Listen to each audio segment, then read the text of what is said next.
Where was he stuck? About? So, still at Bondi. Oh, right, yeah. Woody's been hanging at the window by his back legs. Poor Woody, he's in so much pain. We can't manage to get more blood back to Woody's heart. His whole circulation's going to collapse. I hate to say it, if that happens, he just won't make it.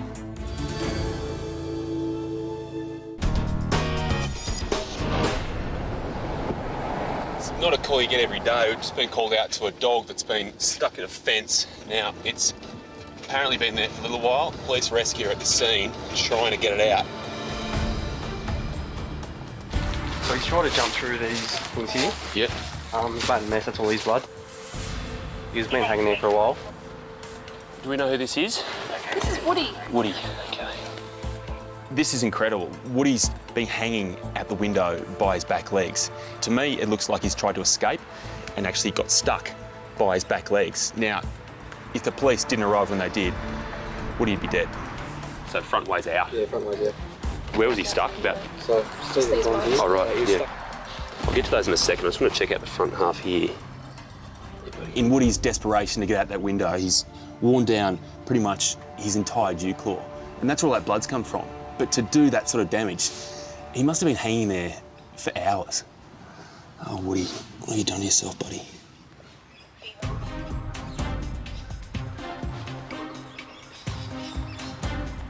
He may have other internal injuries as well, which we don't know about yet.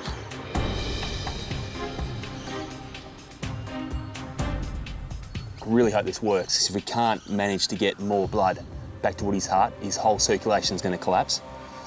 I hate to say it, if that happens, he just won't make it. So, when we found him, he was actually hanging completely out of the window by his hind legs. Police rescues actually had to cut the bars out, and he's been like this the whole time since we've been here. To see Woody like that is just horrendous. I'm absolutely in shock and horrified. I don't know what's going to happen. I just don't know what's going to happen. Just having trouble getting his circulation kick-started, which is often a result of pretty severe trauma. But also, I imagine he's been hanging upside down for quite a while too. So I'm just going to keep on examining him and just see if we can identify any serious life-threatening. So his legs are okay? Well, his left foreleg is a bit stiff. Oh, no, that's he got hit by a car 2 years ago. That explains that. He lost the nerve got it the socket. So he's got a radial paralysis there. Okay, all right. I'm glad I know that. No one had me worried. Shannon's telling me this story about how Woody lost the use of his leg 2 years ago in a car accident.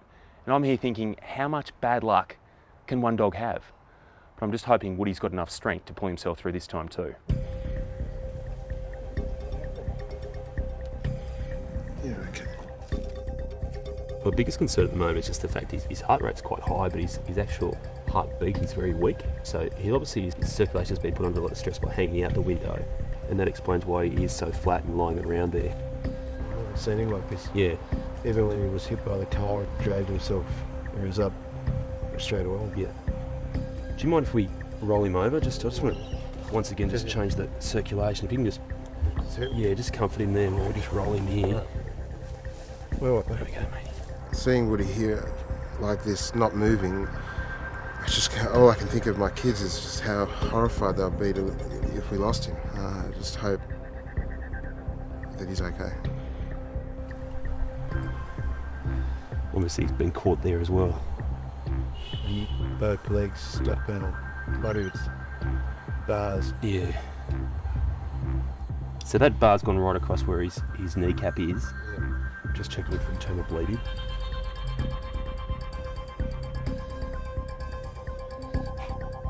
That's forward. Now, we can get a lot of idea about their level of awareness and their level of consciousness and if there's been any brain damage by shining a light in the eye. Now, we are getting some constriction there, which is good. Now, that's showing that he is at least detecting light. Okay.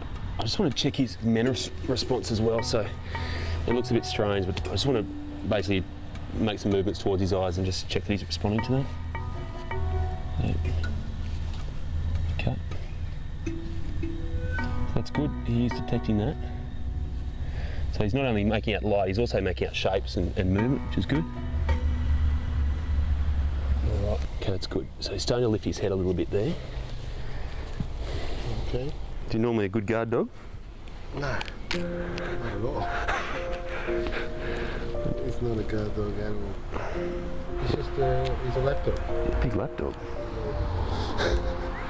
Glad it's not my lap. Yeah. He's part of the family. He sleeps with us, and I mean we all love him. I mean it would be horrific if we'd lost him, or if we lose him. Actually, if we lose him at all, it'd be horrendous. I want to do two things. I want to give him some pain relief. There's obviously a bit of discomfort, but secondly, I wouldn't mind giving him some fluids as well. You want to take him to the... I'll actually give him some now. Okay. Yeah, I just don't really want to waste 10 or 15 minutes getting back to the clinic when we can do it right now. I've got everything with me. Are you going to be okay to hold up a vein? You just need to hold his leg and I can run the fluids in there? Yep. Is that all right? Yep. Great.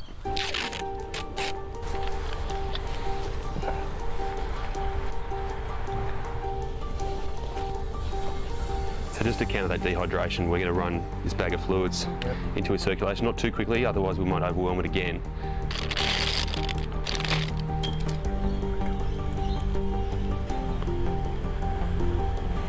If we can just hold this leg out, I just need you to basically put your thumb there. Okay. That's great. Perfect.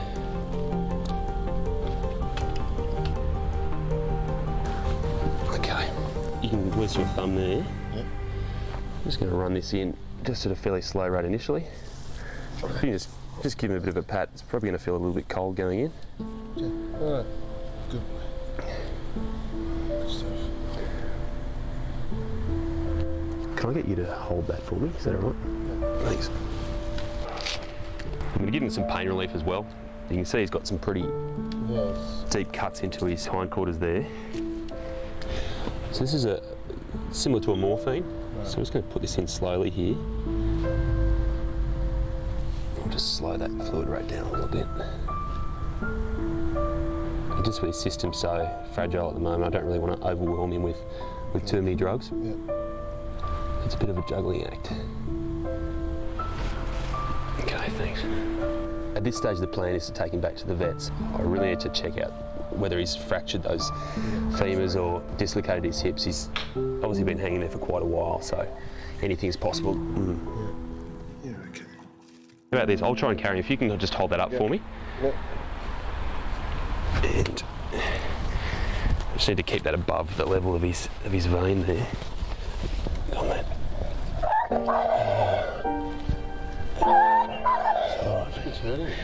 It's around. He's just got some bruising around his hips, and the thing about this movement is, sorry mate, that is sore. There you go, buddy. Okay, if you just come with me. Poor Woody, he's in so much pain. I'm carrying him to the car, and all I'm thinking is, just hang on, mate, just hang on. Just hang on long enough that we can get back to the clinic and work it out from there. It's all right, mate. It's okay. Been through a lot, mate, I know.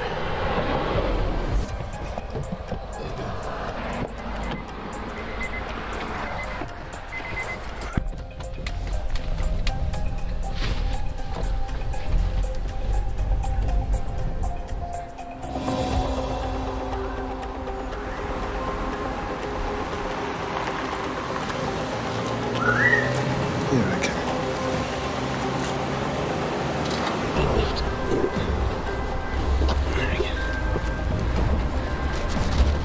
Straight up on that table there. Oh, well done, Woody. Hey mate, look where you are, huh?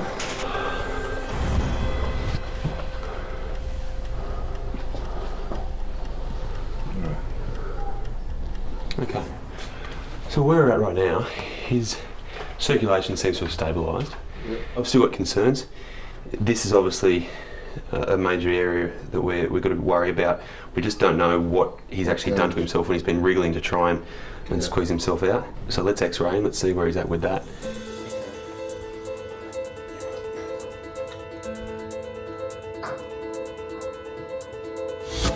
X-ray. Just need to roll him over, yeah.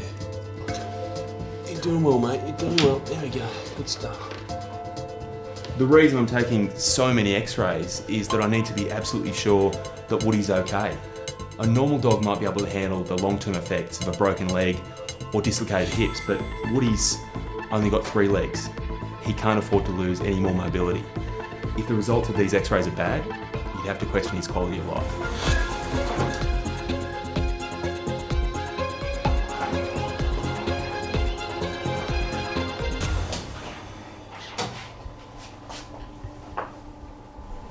No, Your dog's lucky. nothing. So there are his hips, that's Yeah. his spine coming down, his Yeah. pelvis. There are his femurs, so his legs go into his hips there. Yeah, So that the window caught him here yeah, and here. yeah. His hips are in place. No fractures of the femurs. His kneecaps are sitting perfectly. You're very lucky. I'm not really sure how he's done it, but we go through to his femurs. You can see that the long bones here are nice and straight, no deviations. On the other side, same thing. Very good stuff, yes. That's fantastic. Brilliant. Bit sore you're going to be though, aren't you? All right, well, let's move on through. You're very lucky. All right, well, let's put a drip in. Let's give him some more drugs, make him feel a bit better. And get him used to the idea of not being at home tonight, huh? He has little bursts of energy, but then you can see he's A still... little bit anxious now. Yeah. I know it seems strange we're only just getting to this now. That is what caused all that blood on the wall. Yeah, yeah. So he's ripped that just through the struggle of trying to free himself from those windows. Yeah. But if we just clean it up with some antiseptic, that's going to be fine.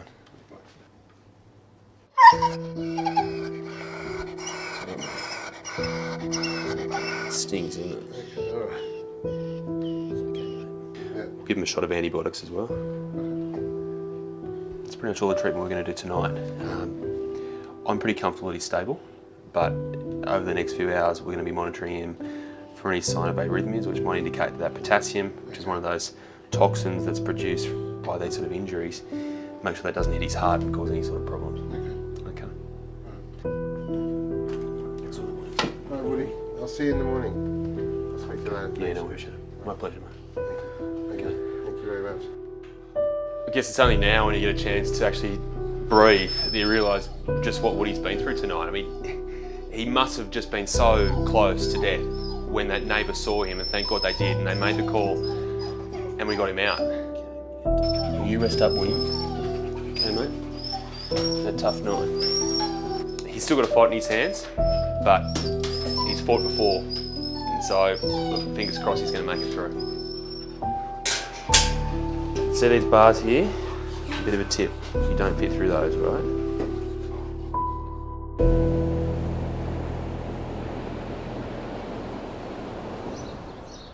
Woody? What's going on, buddy? What are you doing? Wanna go home? What do you reckon? Okay, let's see how you walk. You walk? Woody! Woody looks so much better this morning. He's up on his feet, 3 of them, but he's moving around really, really well. Now, considering yesterday he spent 2 hours hanging upside down out of a window, his progress is just remarkable. Can you get in here? Simple as that. Of course you can jump into the car.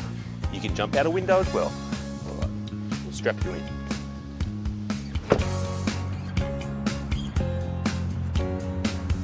Woody, you might just recognise this place. Where'd he go? You okay? Nothing stops him. Nothing stops him. Come on. Ready? I think someone's waiting for you, Woody. Look who it is. Look at you. There you go. How you going? Bit of a difference, huh? Hey?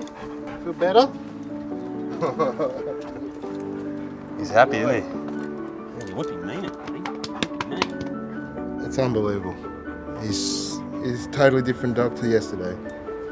Oh, we're so relieved. It's awesome. Oh, yeah. Oh, yeah. Different dog to last night. Eh? Incredible, isn't it? Yeah, so plenty of anti-inflammatories and antibiotics. Couldn't do anything about this leg, unfortunately. We tried. Happy now. He is. Good boy.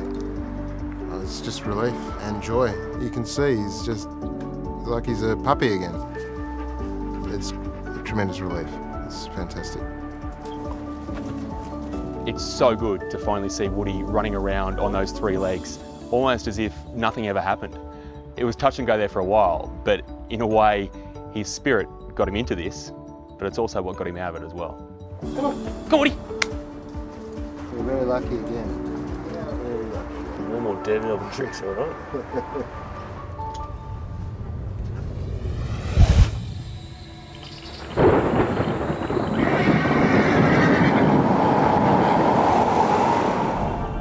Just had a call from some friends of mine on the outskirts of Sydney. Now they've got a horse they're really worried about. She was meant to give birth a few days ago. She looks like she's about to go. She just hasn't gone. Now, the foal might be alive or it could be a breech birth. In that case, she's going to need major attention, and soon.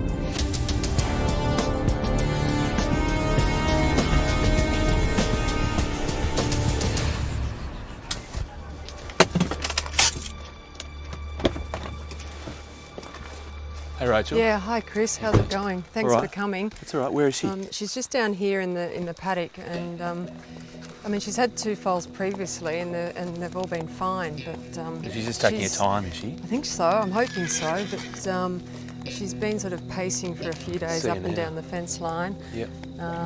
and she's sort of been showing that she's ready to foal, but there's been no action, so Okay. to speak. And I'm just getting a little bit nervous.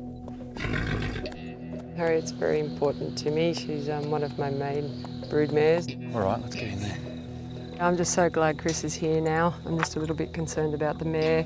She's sort of been presenting ready to foal for quite a long time, and I just don't want anything to be wrong with the baby, and I certainly don't want anything to go wrong with the mare. There's been a lot of pacing for sure, and she's looking a bit uncomfortable.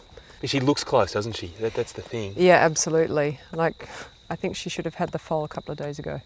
Thinking maybe she's getting a bit tense, it might be things not as they should be. Yep. And obviously the waters haven't broken just yet. I haven't seen the waters break, no. We've been monitoring her quite a lot, and we haven't seen any evidence yet. Yeah, sure. I guess the thing is she's so distressed, I don't want to rush in there and cause any more distress, because if that foal suddenly starts coming and she's panicking, Yeah, then we could have a bigger issue, because I mean, if it comes out while she's getting up and down, while she's running away, then yeah, I it's don't getting want a injured. broken leg or something. Exactly. So anyway, I thought I'd better see what your thoughts are on this Yeah. one.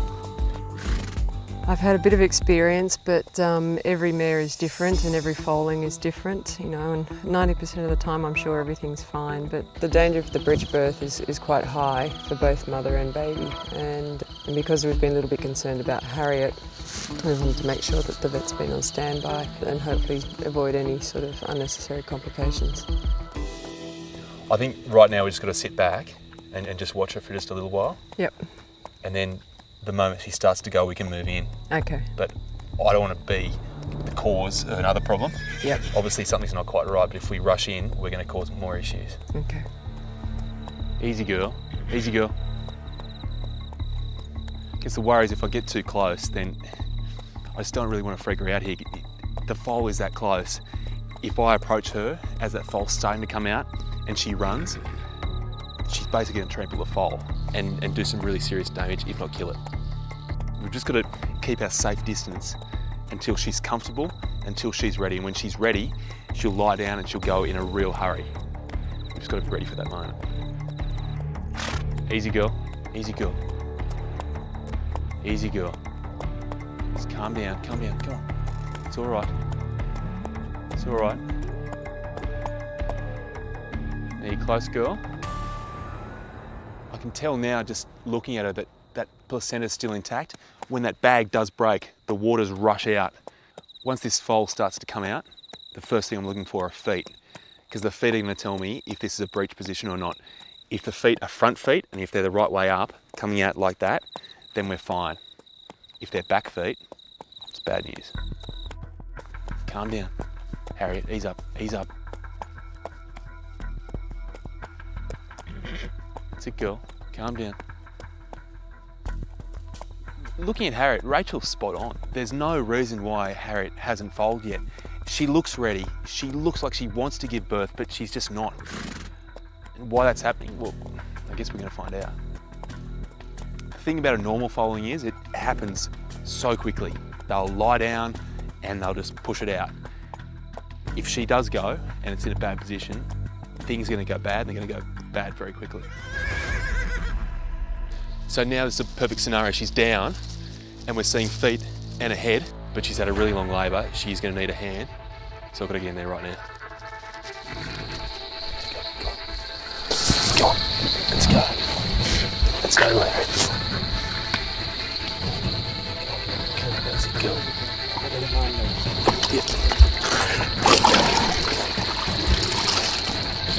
As a vet, you're very aware you're in a very privileged space.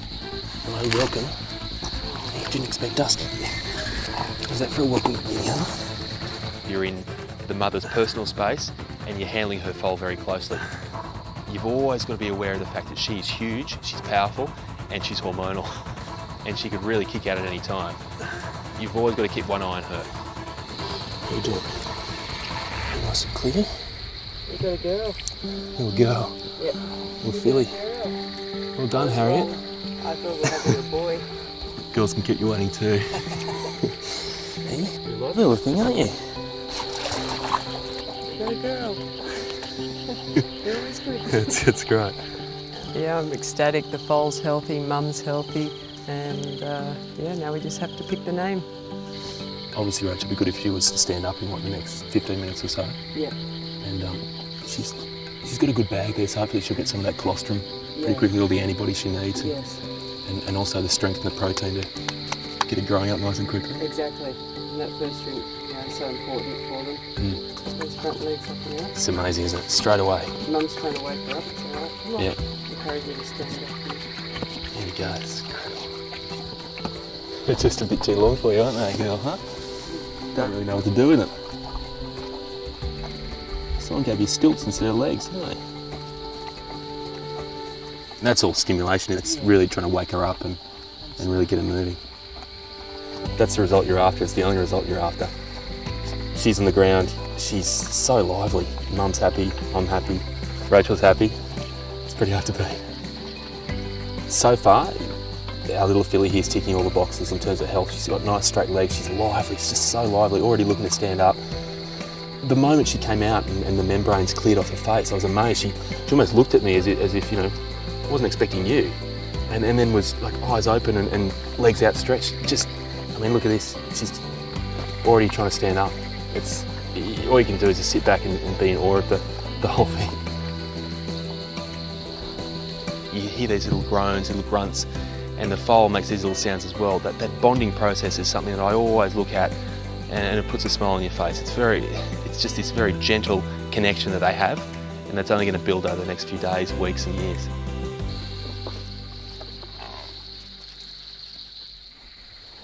I'm really happy with how our filly looks, but the problem is Harriet right now is dripping colostrum out of her udder.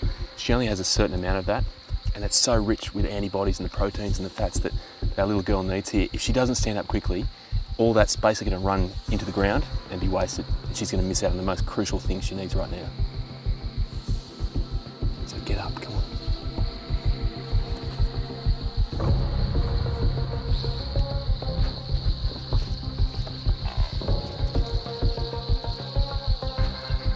Time's getting a little bit on here, so what I'm going to do is actually position this leg here just to give a little filly a chance at standing up soon and really get that colostrum super quickly. You can just see even just a few efforts of trying to stand up really exhaust her quickly. So if we can just legs in the right place, she stands a better chance of actually taking those first really crucial steps. That back left just doesn't really want to come around and get underneath her. It's really a two-step process. The front one's support and the back one's sort of prop up as she gets up. Oh, so close. I reckon you'll get it this time, girl. I reckon you'll get it. Give it another go. Here we go. Hey, look at you. Hey, well done.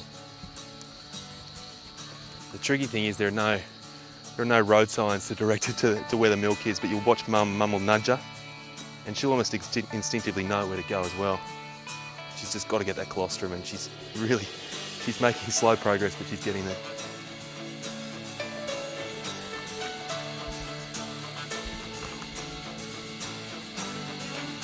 She knows it's somewhere around there, somewhere, and we're away. There you go. And she's never been told to do that. She's never seen that done before, yet she knew the moment she got to her feet, that's where she had to go, that's what she had to do. Mum's pretty happy about it. I'm gonna say so am I. Very, very relieved that Chris was here to help. Just having the vets right there when the action's happening takes the worry off my mind and places it on theirs, I guess. And you know, to have the professionals here is always a really, really big bonus. So really from here, I just let the two of them bond. I've really done my bit, and Harriet's got the rest of the job on her hands. And this is a critical time for them. They'll rest now. They've obviously had a pretty big night. And then they'll have a few little drinking sessions in between, but tomorrow is when they get to see each other in the daylight and really start to form that mother-foal bond, and it'll be pretty special to see. After all the rushing to get here, then the physical element of actually getting that foal out, and then getting the foal to drink, it's actually nice just to sit back and take a breath, because it all just moves so quickly. It's not until you actually have these moments you realise what's just happened. It's great. Good night, Harriet. Good night, little girl. You can do a bit of that yourself, all right? Well done, both of you. See you in the morning.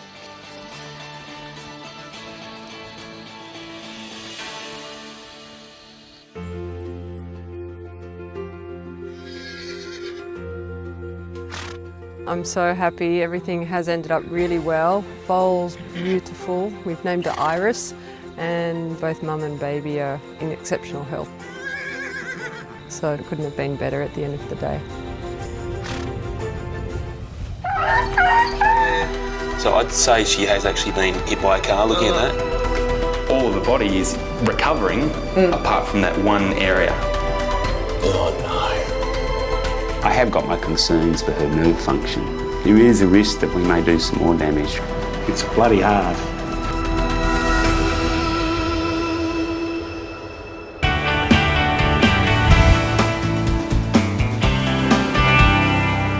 Hey, how you going, Rebecca?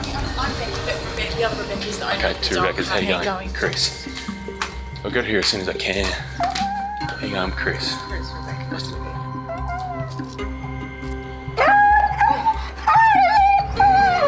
We were just having some champagne with some clients and serving some customers, and this dog just ran in through my back door and just pretty much collapsed at my feet. We just got out of my car and she took off down the side gate. And then I called her back and she came, that screaming. I didn't hear a screeching of tyres or anything like that. I just sort of heard her screeching.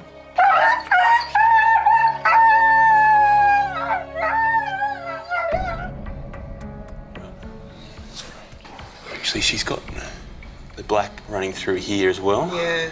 So I'd say she has actually been hit by a car, looking at that. No worries. Okay, she's got some deep pain sensation. Sorry. So she can actually sense that there, which is good. For me, what I'm feeling the most is around her pelvis. I bend up her femur on her left side, I bend it up, it feels fine. Yeah. It's just when I start to really move that joint around her pelvis, that's when she responds. Darling. She's very loving and she is very bossy, but she's amazing. I love her to bits. I'm sorry. Hey Willow, oh no buddy. Hey Willow, I'm sorry.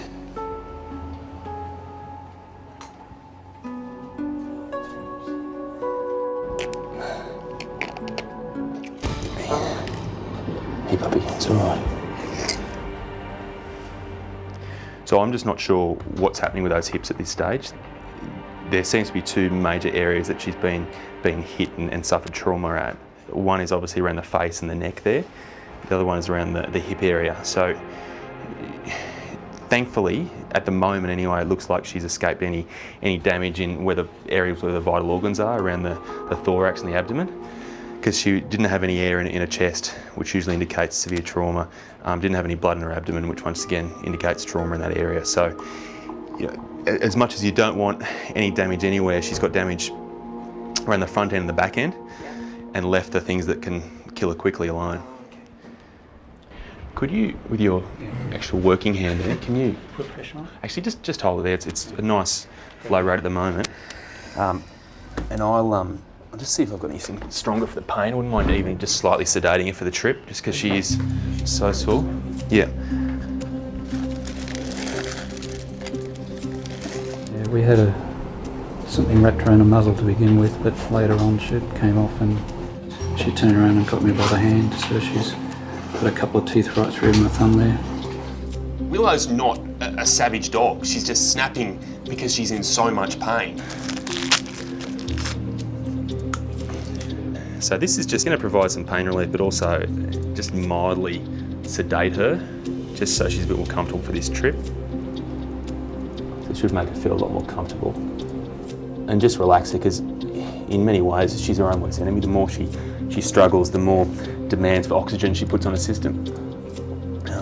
And right now she's struggling as it is, without her stress combining to make a pretty bad mix. All right, she's just looking a bit more relaxed there. She's linking. So I might get all my gear together, bring the car around, and then we'll get her. Roll her onto here. Yeah, which will be a challenge. Still got 4 fingers left on that hand. We can use that.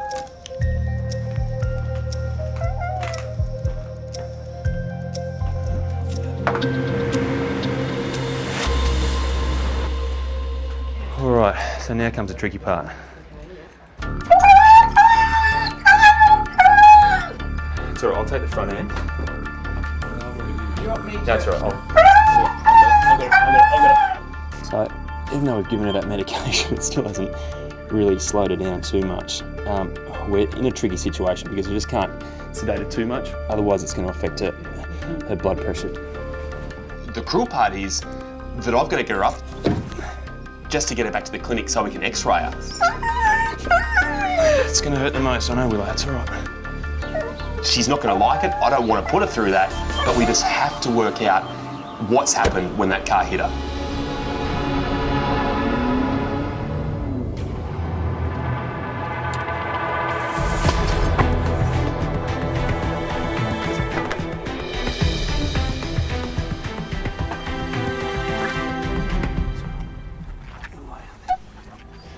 I'll carry her. Yeah? I think, yeah. Okay. She's willing to sit up now. I think that's the pain relief that's doing that. Collapse now. You're just doing exactly opposite of what I say to do, aren't you? I want you to lie down, you sit up. When I want you to sit up, you lie down.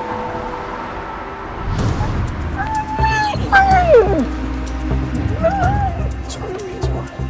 Yes.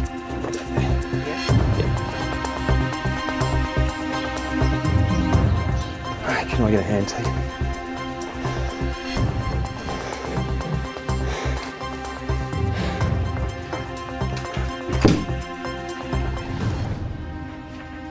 Let's see how we go without the muzzle for the time being. A bit more comfortable, are you? Those drugs have kicked in. There you go. That's better, isn't it? That's the Willow we like. Okay, so you can see the gum colour's a lot more pink than it was before. Let's just have a listen here. My feeling is those medications we gave her, the anti-inflammatory and also the pain relief, it's limited any bleeding, any bruising, so she's feeling a lot more comfortable. Her breath sounds are better. What I'll do now though is just give her something via a catheter. It's just a stronger pain relief. Because what I'd like to do is really x-ray those back legs to see what's going on there. Might actually just put some oxygen on her. That'll just relax her. And could you actually hold that on there for her? Is that all right? Okay, so we'll give her this stronger pain relief. Hopefully that'll then relax her to the point where we can actually x-ray her. Because as you can imagine, keeping it still while we're trying to have a look at all those joints, and especially a spine is going to be quite difficult.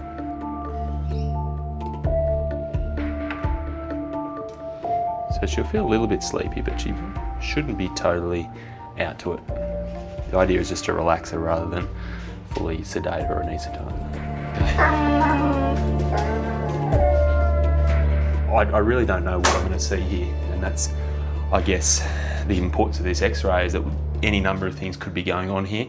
What we do know though is that Willow is incredibly sore around there, and it's a source of incredible discomfort, but also she's not really detecting pain in that back leg as well. Now, is that shock or is that actually severe damage, and is it in the spinal cord? If so, we've got a problem. X-ray.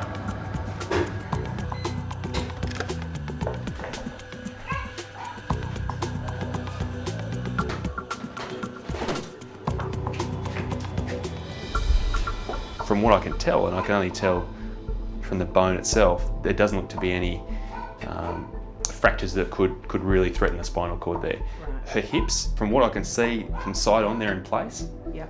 So I can't see any dislocations there or any fractures. But to truly know, we're going to actually need to take a shot from above. Okay. And that'll give us a better look at her spinal cord too.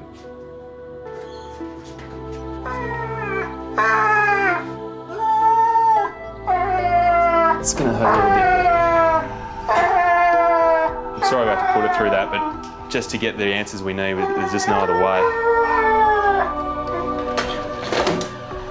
You can see this spinal area is okay, but when we get to here, there is an issue. She's got fractured ribs. Fractured ribs are extremely painful, but we don't go in and operate on those. No. They will actually heal themselves. Darling, relax. Big mystery is working out what it is, and geez, I would have had my money on a broken leg or a fractured pelvis.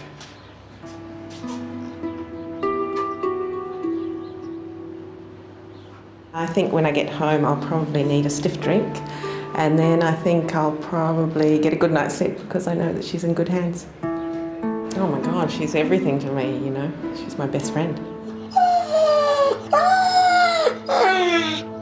Look, I'd love to think that tomorrow morning she's going to be much improved, more relaxed, more comfortable, and more mobile, but I've got a sinking feeling that's not going to be the case.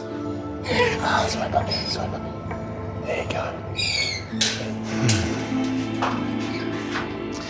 See, Willow?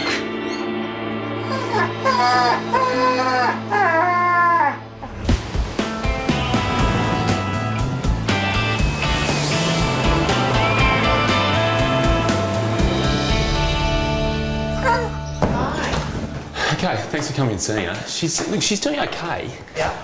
Certainly she's happier in herself, but for me right now, the worry is whether her body's that much happier. I'll show you what I mean. Okay. Hi, sweetie. You're much better today, aren't you? Yes, it's all right. I know. She's certainly happier, but the issue I have is that she's still not able to stand. Yeah. And this leg is the problem here. So she's got feeling, you know, I'll show you. Yes, she's got good reflexes there. So she's got nerve function going down here. Do you think that she's torn something or bruised maybe? I think with the impact from that car, I think it's probably a little bit bigger than we thought. Good kid. Wow, it's really... All of the body is recovering apart from that one area, that one very critical area, which are these back legs.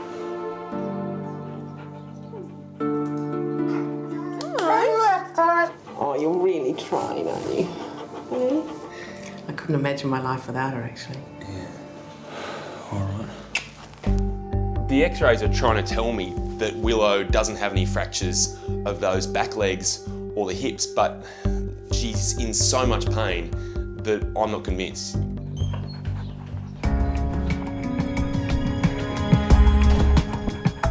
Just a couple shots, good.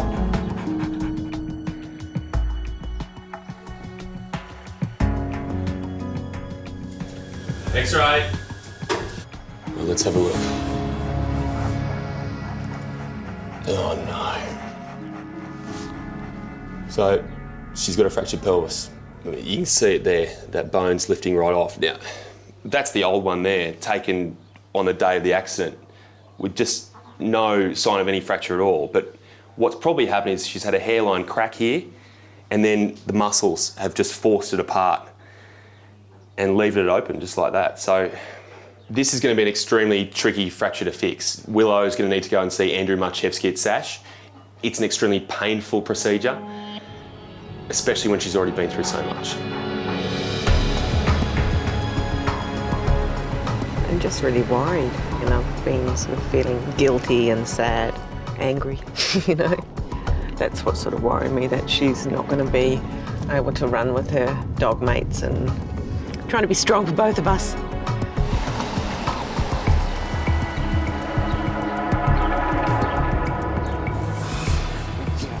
Hi.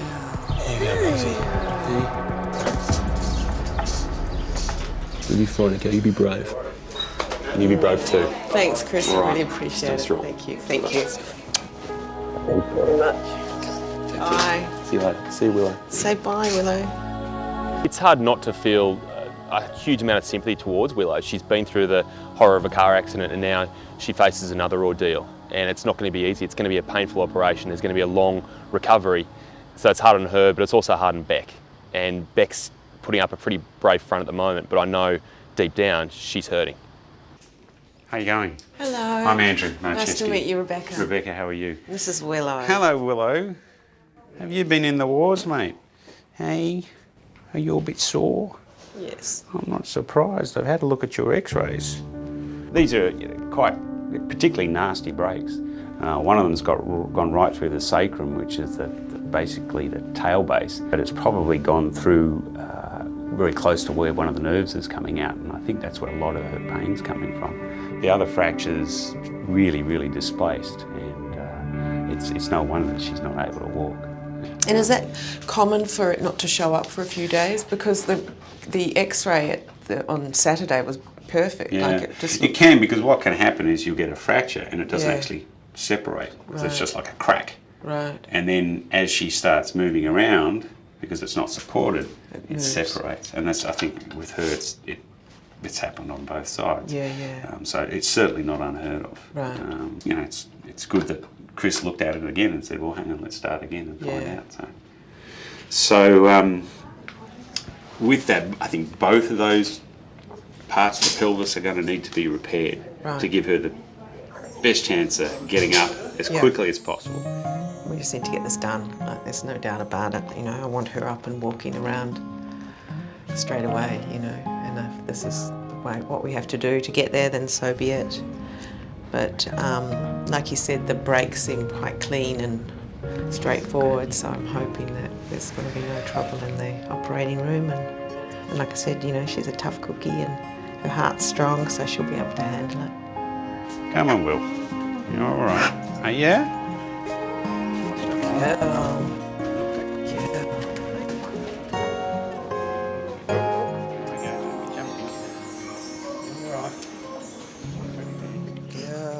That's it. Good girl, good girl, good girl. I have got my concerns for her nerve function, and I know she's got some, and it's pretty good, but we don't know how much damage has been done to the nerve and how much improvement she'll get. There is a risk that we may do some more damage, but the chances of her not being able to walk again are much greater if we do nothing. Okay, good girl. Bye, Willow.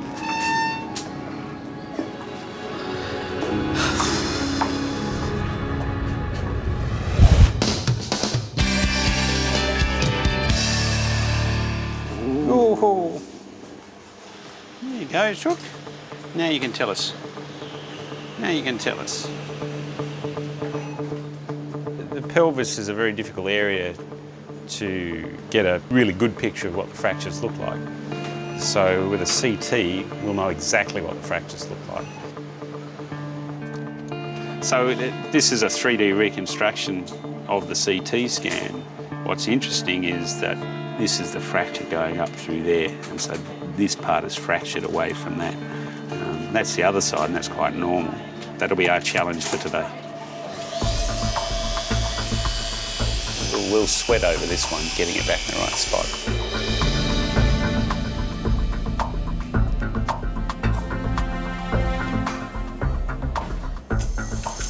screw's a little high, you can end up in the spinal canal and damage the nerves that go through there. And if it's too low, you don't get enough bone and it's not secure enough. I'll just come your side.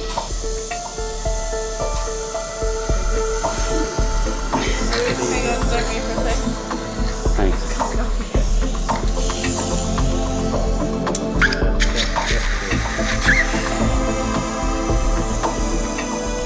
I'm not at all surprised that this is being problematic.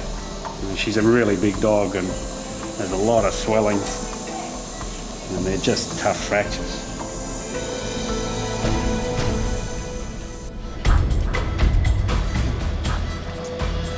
It's bloody hard.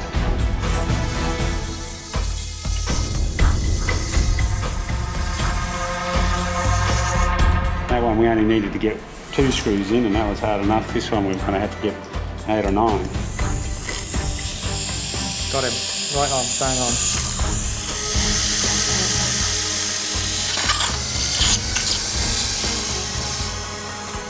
Well, we've got all the screws in. I'm just doing a last minute tighten to make sure they're all nice and tight.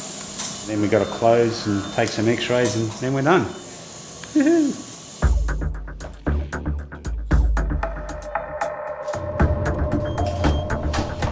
It was difficult to get the fractures back together. Ultimately, we got it really nice, but it took a long time.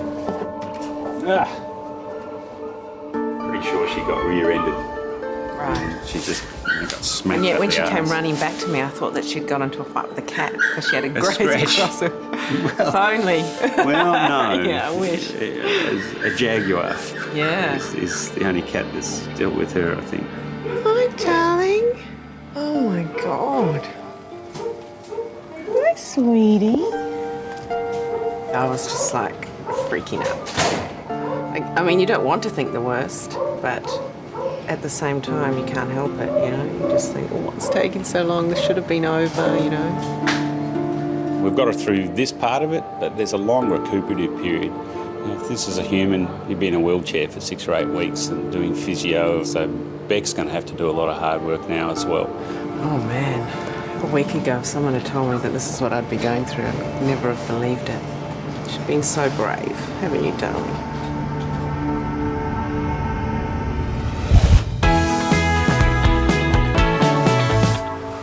Are you going to be a good girl? Yes, your mummy's here. Yes, she is. Yes, it's time to go home. Hey, come on. Just getting her home. How am I going to cope? That's a good dog. Oh, here she comes. Look at Is that your mum? Hi, It is. sweetie. Look at that. Hello, my girl. For the next 2 weeks, a towel is your friend. Okay. I don't want her walking anywhere without it. No running or jumping for you, though. No. I think she's ready to come home. I think she misses her mum, as I miss her. Thanks, bye, thank you, bye. Good girl.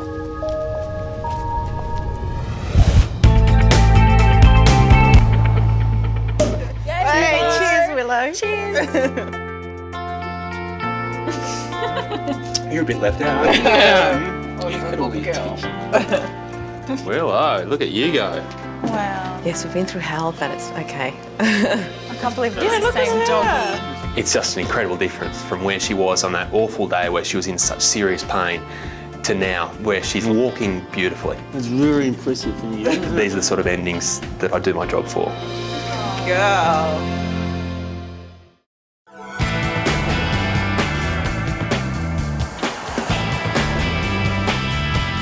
Looks like we've got to make a bit of a detour. The Australian Reptile Parks is called. They've got a critically ill animal. It sounds like it needs urgent attention. Hi Chris, how are you? Good, how are you? Tim will be happy to see you. Come straight through. He's got a platypus. He does. It was found this morning. It's unbelievable. Really? Hi, mate. Tim, how are you, buddy? Yeah, good, thank you. You never cease to surprise me. Nah, check this out. A little male platypus. He's not real well. Jeez, his eyes are sunk, aren't they? Yeah. Yeah, he is. His fur's all matted, he's dehydrated. My guess is that he's a young male, he's been kicked out by a territorial male, and he's just trudged through the bush. He's picked up all these ticks, and he turns up in suburbia. He's been really, really sluggish, but I've managed to get the ticks that I could off him, but he's got a heap in here around his cloaca that I just couldn't get to. And Done a good job though. Yeah. Plenty there. well, this morning he was hardly moving, and I don't know if that's relation to these, but he's sort of got a bit of energy back. Yeah. Have you got a name for him? Oh, look, well, between a few of us, we wanted to call him Aussie because he's a little battler at the moment.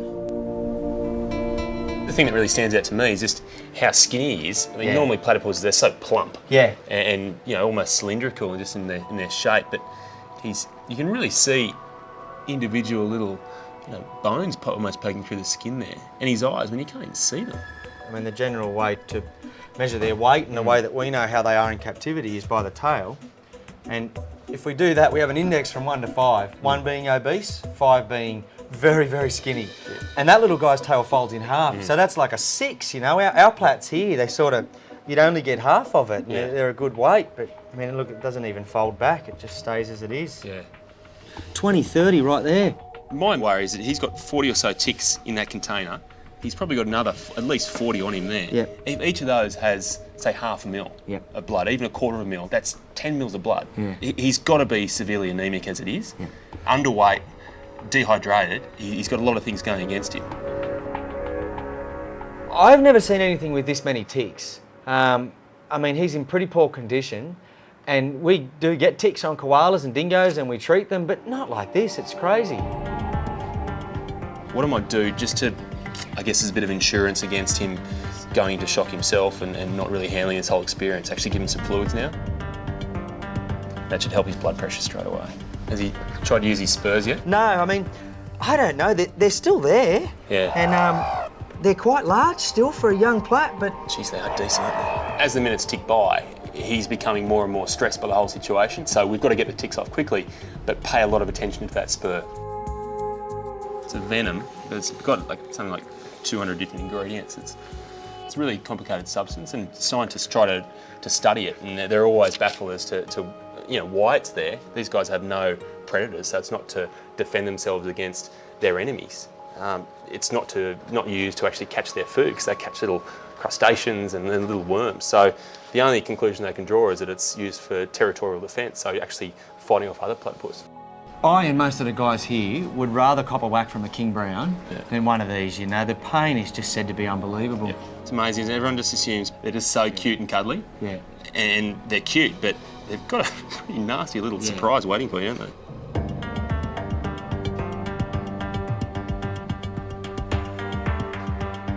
It's only when you really part the fur you realise just how many there are.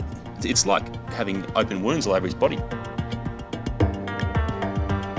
The fact is, he can quite easily die from these ticks because each one of them is taking just a little bit of blood, and that could be enough to kill him.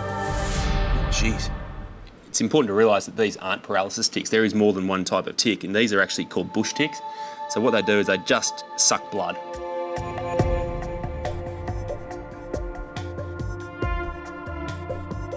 Tim and I just have to be so careful when we take these ticks off to do it the right way and not pop those spurs. One careless moment, one slip, if that spur goes in, we're in big trouble.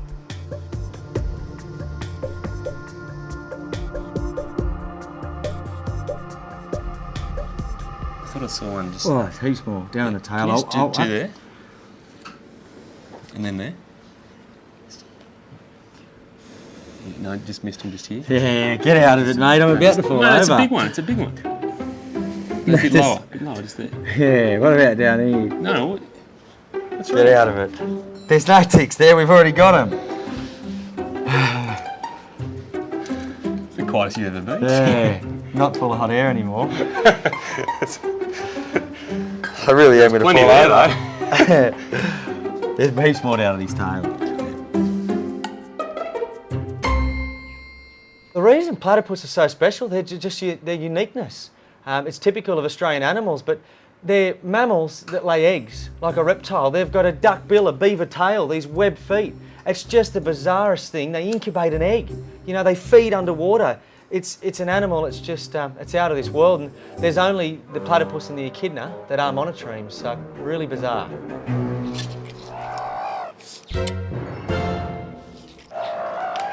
Listen to that. They don't very often make a noise. No. That's almost the emergency beacon for them. They make that sound when they're really stressed.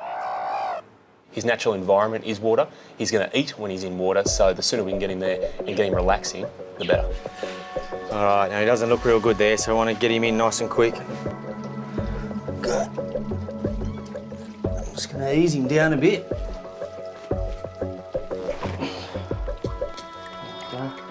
Off you go, mate. Let him see where he is. We'll just keep him isolated for the moment, you know, give him his own little tank and let him try and recuperate until he gets healthy. Looks good. He's hungry, isn't he? Yeah, actually eating mealworms. Look at that. A little sonar of his is still working then. Look, there we go, another one. That's a good food response. I mean, that's immediate. That's a good sign, mate, if he's already keen to take on some food. It's not over by a long way. Like that in my hands, then touch the water. It doesn't mean we're in the clear, you know. That's sort of his last-ditched attempt to get some nutrition in, you know, but we've got a long way to go. Yeah, a lot of it's up to him. All we can provide is food, shelter, water. You know, we can put all the elements there. He's got to have a good will to live.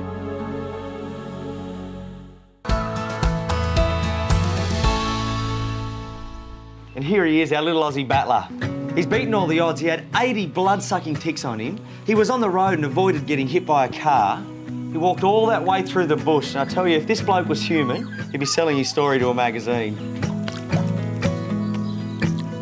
Now, as for his future, in captivity, he's going to become very dependent upon us. So he might finish his days in a breeding program as an ambassador for his species. Sarah, can we get 2 10ml syringes of warm saline, please? He's very cold, he's very dehydrated, and it just looks as though he's in a bit of shock as well. That's just going to try and give his system a bit of a kickstart. Unless we can lift it out of its doldrums and really get it going, then he just stands no chance.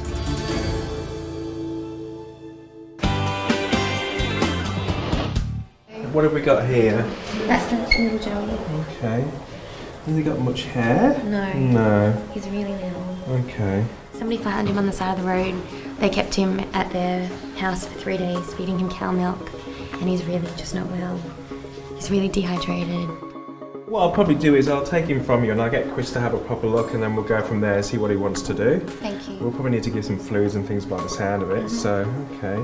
Hi Chris, this is our little Joey. Hey little thing. So... Hey little guy. Yeah. You going there? He's very quiet. He's pretty cold as well. Yeah, the biggest thing for him right now is just going to be keeping warm. Can we grab some hot water bottles? Yep. And also a heat pad as well? Yep. Yeah, we might even take him straight through to the treatment room and get started on him straight away, because if we leave him like this for much longer, then he's not going to be with us for much longer. Okay. All right. Come through though.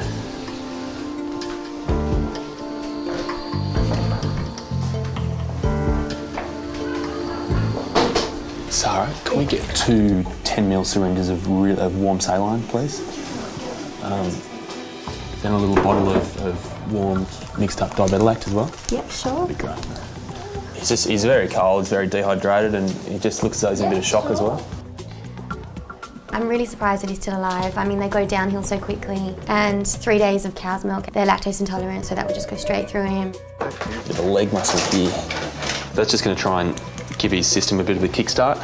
It's a cortisone-based drug, so it, I guess, improves the circulation, just gets everything revved up, because right now his system's just crashing. It's really in decline, and unless we can lift it out of its doldrums and really get it going, then he just stands no chance. Could you get me just about 1 ml of glucose as well? Yep. And just dribble that in underneath. Just where my thumb there. That's plenty. The brain, all the tissues in the body need glucose to survive. Without it, he'll die. So the glucose under the tongue is absorbed very quickly in there, and it's just a bit of a stopgap measure to buy us a bit of time, because time, we don't have a lot of it right now, and we just need to use whatever we can. Look all over there. Yeah, that's nice and warm. Okay, great. Mummy's milk. If we go too fast, then that milk drips down the back of his throat and he's too weak really to close off his larynx, then that milk goes straight into his lungs, and if that happens, then it's going to be fatal. You just can't be impatient with it.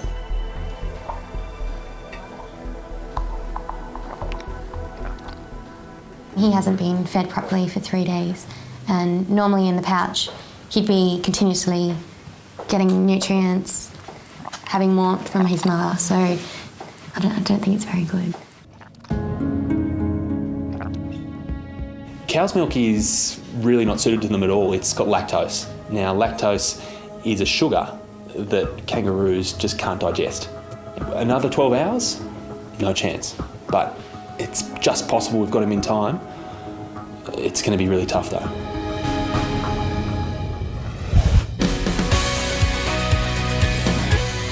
Chris, you're still twitching a bit. Yeah, I've noticed that. I think it's a bit of a shiver, but also the fact that his system's slowly reactivating itself. Mm. So he's starting to feel a bit more. He's probably been a bit cold and a bit numb. Yeah. Normally this little guy would be in his mum's pouch and be staying there for a number of weeks to come, but he's all of a sudden been ripped out of there and exposed to the harsh world. And you know, it can be cold out there, and with no reserves, no protection, it's always going to be a struggle. So Sarah, I thought we'd actually get him out and just try and rev him up a bit, because I'd say what's happening is that the warm blood's actually just pooling in his body. Yeah. It's not getting right around. Absolutely. So a bit of a massage will actually help. Hey matey, wake up. Wake up. Hello. Hello. Little eyes open, don't they? Yeah. Yes. Look at you. Oh, you're still legs. Just all legs, isn't it? Yeah, because I'm stalking. So, There I we might just lie him down. Give him a bit of a massage. Because the veins, I think, have got warm blood in them, but Yeah. being so dehydrated, they're not getting the warm blood back to the rest of his body. I mean, it looks silly, but what that's doing is actually compressing the blood that's contained within his organs. Okay. And we're trying to circulate that right around. You can get a six-pack as Doesn't well. seem to mind it, yeah, he will. But he seems more responsive. He is much more responsive, isn't he? He's sitting up Do have now. ridiculously long legs, though. Have you noticed that? I think you do. Oh. He has livened up over the last few hours, but you can just see he's just the epitome of skinny. There's just no body fat to him. He doesn't really have that much muscle there either. But he's responding. You know, he's looking around and he fights my movements a little bit, which is good. So the medication, the treatment we've given him so far has made a difference. We've managed to stimulate him quite a bit now, so it's lifted his heart rate, and hopefully that'll get the blood circulating around his body.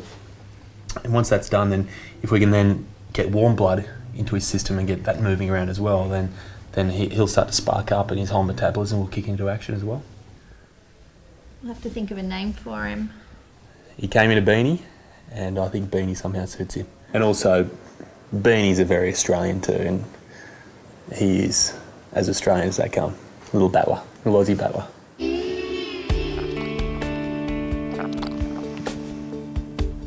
Little nod of That approval. got it. Yes, now that's the ticket. Right on. Oh yeah. Double nods. Yep. More of the good stuff. Sugar rush. Gatorade. I'm impressed the way he's come through the first 6 hours, but really the next 24 hours decides whether he has a future. He's basically had to grow up before his time. And it's up to him and it's up to us to see if he can actually survive that. He's got the fight of his life right now.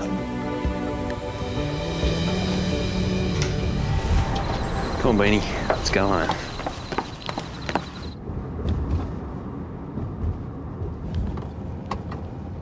He's got the seat warmer on. Oh, it's pretty good for Beanie right now.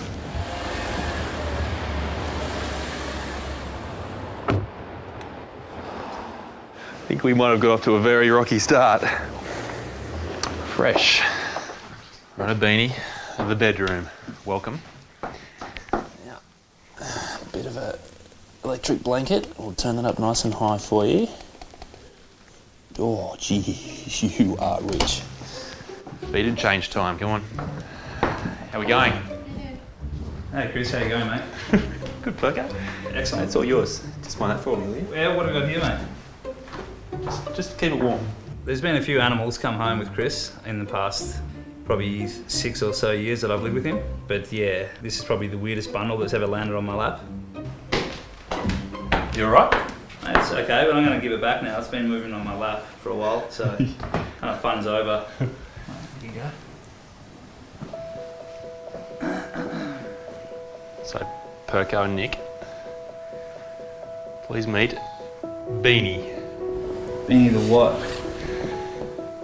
Oh, it's a little baby Roo.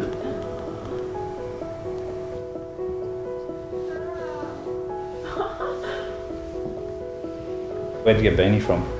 He came courtesy of a wildlife carer today. So we actually don't know where he's come from. He's a bit of a mystery man.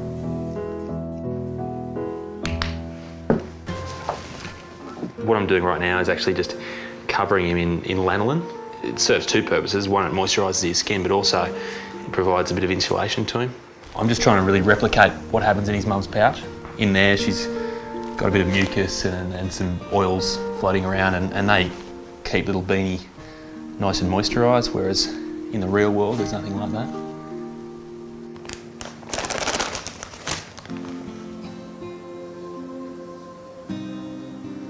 Well done.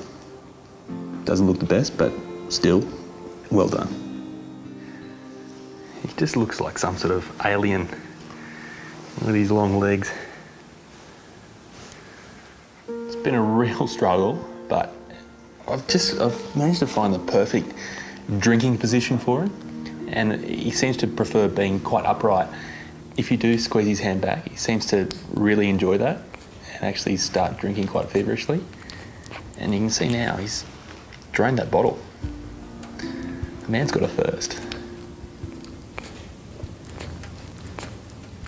You can hear these little squeaking sounds. Thankfully I've got his eyes covered so he can't see the monstrosity that has become his mother. Time for bed, Beanie. I find still the instinctive reaction is that there's too many layers and it's all too tightly wrapped around little Beanie. But in the mum's pouch, that's how it is. They're tightly packed in between the layers of skin there, and they seem to find comfort in being tightly wrapped up. If you leave them out in the open, they seem to really freak out. So it's the way they like it. There you go, mate. All right. Go, Beanie. I know from past experience that even though I'm meant to be getting up every 3 or 4 hours, it's not like that. Yeah, up on high for you. You don't get up, feed them, go back to bed, then get up again 3 hours later. You get up, fingers crossed, go and check that they're still alive, feed them, then go back to bed, but then you don't sleep. And it's just that constant nagging doubt and nagging worry the whole way through the night that they're actually not going to make it through the night. He's really guzzling it down, big time.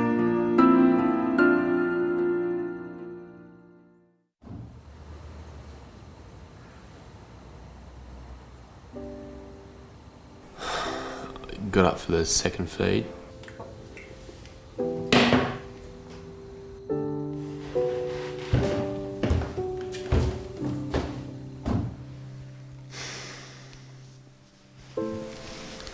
Hey, Beanie. You still wet as bubble, buddy? And just there was no movement. I had this routine where I'd touch the Beanie and Beanie would move in response, and did that, and there was nothing.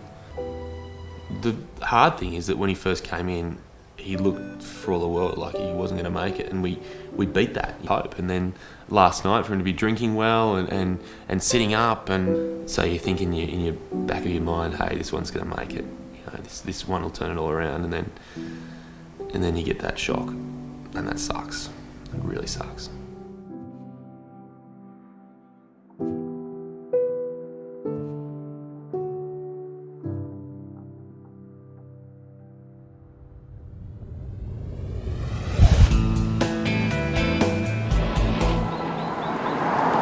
Right now, I'm on my way to an animal farm. The manager there called me and said that she's discovered a lamb dumped in a box on a front doorstep. Now, it sounds like it's got a broken leg. The thing about these sort of animals is, and it sounds terrible, if they have serious injuries, they're often regarded as being totally expendable. So he's just so lucky someone actually cares. Down, babies. No, is that yummy, is it? We get attached to animals very quick around here, even though we shouldn't. It's usually people ring and ask, can we take them? And we take a couple animals every week, rabbits, guinea pigs, ducks, chickens, things like that. Hello, little one. How are you doing? yesterday. I was working outside, saw somebody putting something over the fence in a box, opened it up and there's a little lamb looking at us. Sweetheart. That's it. We brought him out and we gave him a bottle. He was sitting on my lap, and it wasn't until we put him down after his bottle we noticed that he definitely had trouble with that leg. Animals with injuries, especially bad ones like legs, it's usually very difficult. So I think we can just cross our fingers and hope that he can be looked after. Hey Lisa, how you going? Hi, not too bad, thanks. So where's this lamb? He's just in here. So I got a little friend in here for him, but it's the smaller of the two. Fluffy one over here. That's him. All right. Yeah, he's light, isn't he? He is a bit. Hey mate. You all right? Okay. When Elisa called me and said that the lamb had a limp and his leg wasn't looking great, I thought, you know, hopefully it's a sprain or potentially even a dislocation that can be put back in. Temporary table? So consult table, is it? Yeah, temporary table. All right. So I think the important thing is to work out whether it's a slight problem or if it's a major problem. Yeah, that's right. He's got quite a nasty fracture of the mid-shaft of his femur. Okay. Everything's just crumbled in the middle of Yeah, him. not attached properly. Now he's either been kicked or he's been Crushed. run over or crushed in some way. Yeah. In terms of fractures that he could get, it's just about the worst. If nothing was done about the leg, then the sad reality is that the lamb would have had to have been put to sleep. He's a stoic little guy, he's tough, he just doesn't show a lot of pain. It's the table for sick animals, guys. No, sorry, can't do anything about that. We can hopefully try to do something, but there's a chance, if the fracture's severe enough and if it's right through the growth plates, that there won't be anything we can do. But we've got to give it a go. How can you just pack your gear up and walk away and say, no, it's too hard? Come on, you. No, it's not your time. Hey, you're good. And I guess hopefully you can come back here and lead a good life. And by the looks of it, he's already made a lot of friends. He's precious. Yes. You look sad. I am a bit. He's you're a little sweetheart. I shouldn't get attached, but I do. We do need to talk about a name too. Leroy. As in Leroy Brown. Baddest lamb in the whole damn town. Aren't you? Leroy. I think Leroy's cute. See you Good later. luck. Thank you. Thanks. I'd love to say that I'm confident, but the reality is we don't fix too many fractures in lambs. You haven't seen me drive yet, Leroy. This is uncharted territory. We're not used to trying to repair fractured legs of lambs. We don't know that we can actually help him.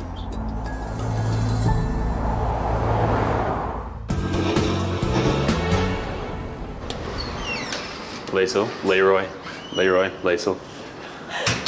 Leroy. What you got? Leroy. This doesn't feel like a simple fracture. Yeah. It's awful to feel. Okay, we'll x-ray that. Leroy's lucky in a sense that he's found himself in the city with an injury like this. Get out the country, it'd be all over. The lamb would have had to have been put to sleep. There's just no future. But here, he's got a chance. Hey mate, I'm sorry buddy. It's okay. So this is a little bit strange, I know. Yeah. Leroy can't take a trick right now. He's been abandoned. He's got a broken leg. What we need to do is start turning the table, starting to show him that things are going his way now. X-ray.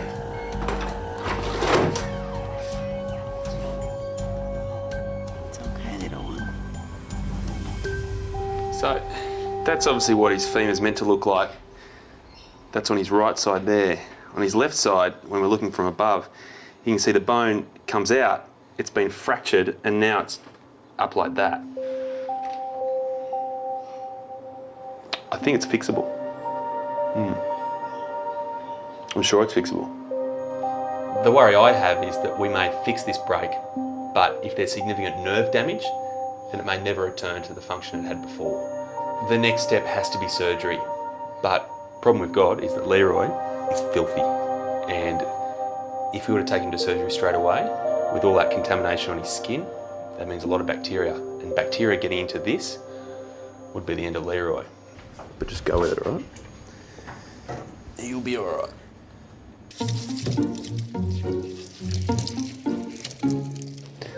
There's a label here actually that says do not tumble dry as well. So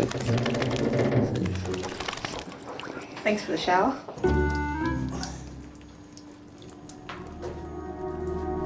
Wring him out.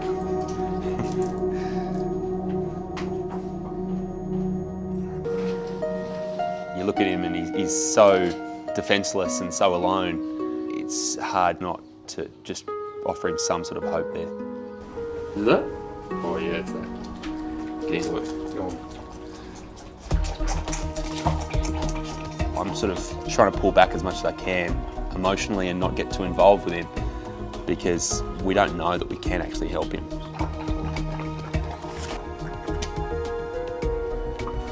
I think that's it.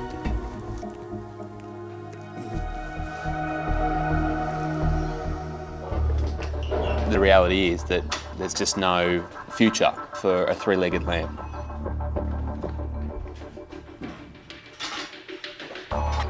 The fact is, Leroy has to be able to walk if he's to go back to that animal farm. We're going to give him a chance, but whether that's enough, I just don't know.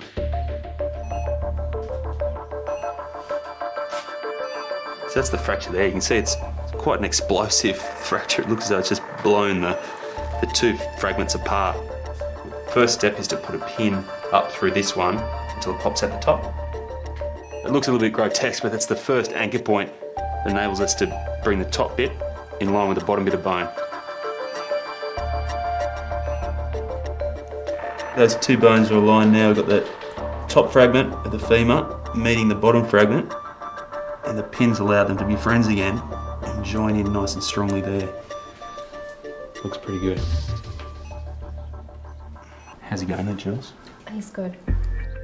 So far it has all gone pretty smoothly. Just the biggest complication is Leroy's anaesthetic. The problem we're facing is the fact that when he does make a change in how deep he is, he makes it drastically. So he goes from being almost awake to being so deep that it's almost dangerous. So it's just a constant juggling act between the extremes. We've had a few scares where he just goes so deep all of a sudden that you've got to really check that he's breathing. He's still got a heartbeat, but he likes to hold his breath for quite a while. He's a bit of a daredevil under anaesthetic and likes to scare us. How's he going? Good. It's all right? Colour's all right? Stable. So right now we're closing up the laser muscle and the skin, but that big pin there's still to be cut. That sort of signifies the end of the operation. All right? That is a relief. That was tricky. That was really tricky. Important thing is that the leg can bend up quite nicely and it feels stable. This is what we mean by the roller coaster anaesthetic. He's now been off his gas for less than a minute and he's wanting to wake up right now. A dog or a cat would take 10 minutes to get to this point, but he's there right now.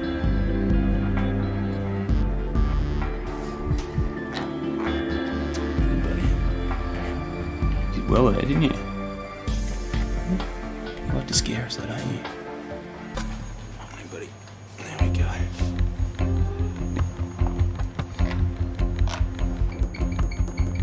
X-ray. Leave that alone. Leroy's leg's now starting to look like a leg. You can see the pins brought the two fragments together and two wires here wrap it in and stop it from rotating. He's certainly going to have a story to tell when he gets back and sees those goats and the dachshunds and all the other animals there. It's a shame we can't get sort of a hospital situation where we have visiting hours and all the goats could wander in one at a time. Rest up. No, stay off. No, I don't want you to use the leg just yet. No, see, it doesn't work yet.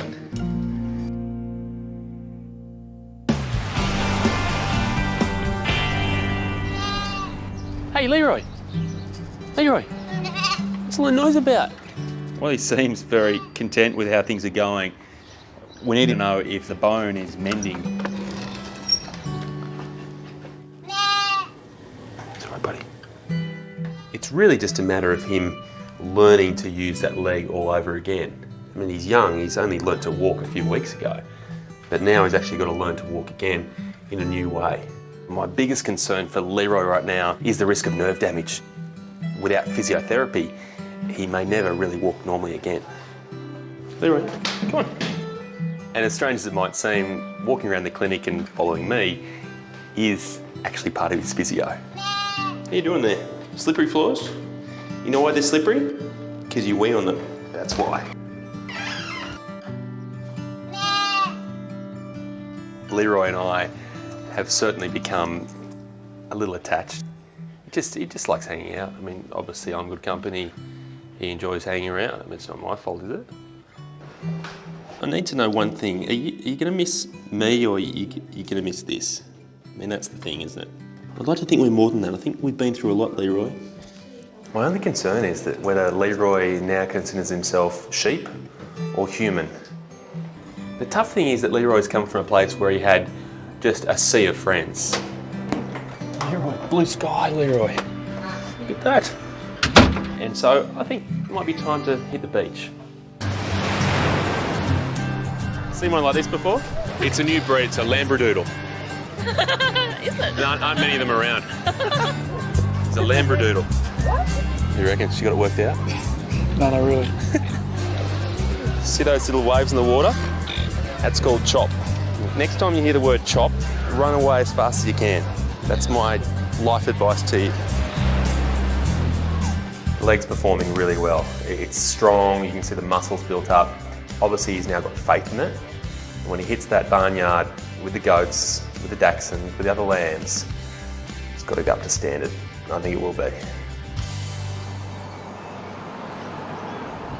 This is the end of your limousine service. That's where the free ride ends, buddy. You've got to stand on your own 4 feet, don't you? Now, he was carried out of here. I'm pretty determined he's going to walk back in, though. He might even run. Come on, Leroy. Hey, Lisa. Yeah? Well, look who it is. Come on, Leroy. Come on, buddy. Oh, hello, little one. Come on, hello. Come on, buddy. Remember these guys, Leroy? Remember that one, don't you? Hey, little mate. Leroy, come inside. Everyone's waiting for you. Come on. Come on. Oh yeah, test out the leg, show it off.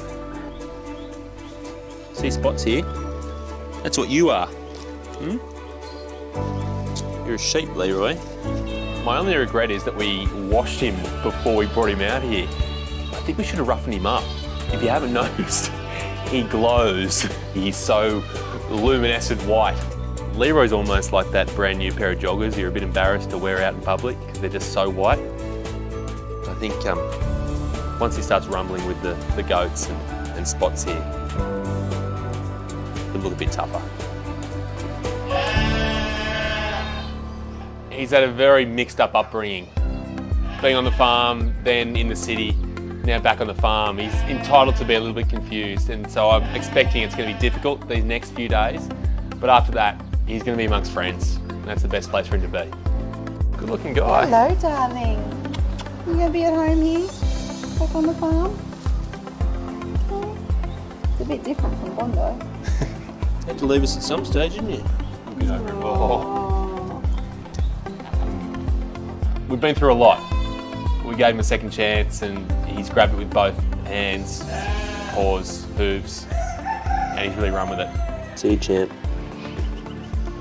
I've really been fighting, forming that bond, but he's Leroy Brown. He's part of the family.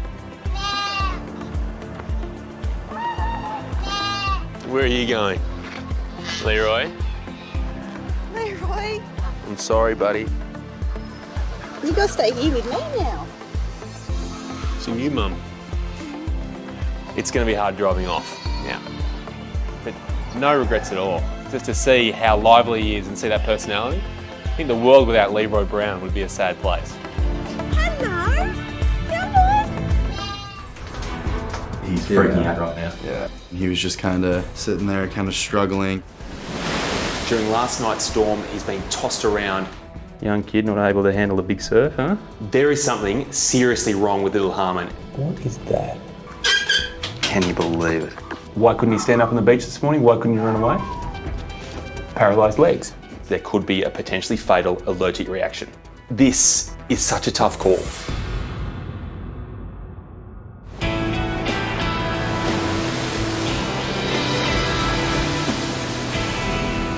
I'm on my way to work, but I've just received a call and I've got to take a bit of a detour. A massive storm blew up last night, and I'm suspecting this penguin I'm going to see right now was caught right in the middle of it.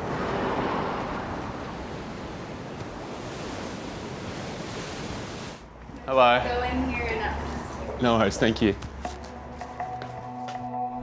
How you going, buddy? I'm Chris. Nice to meet you, Dan. So what's going on here?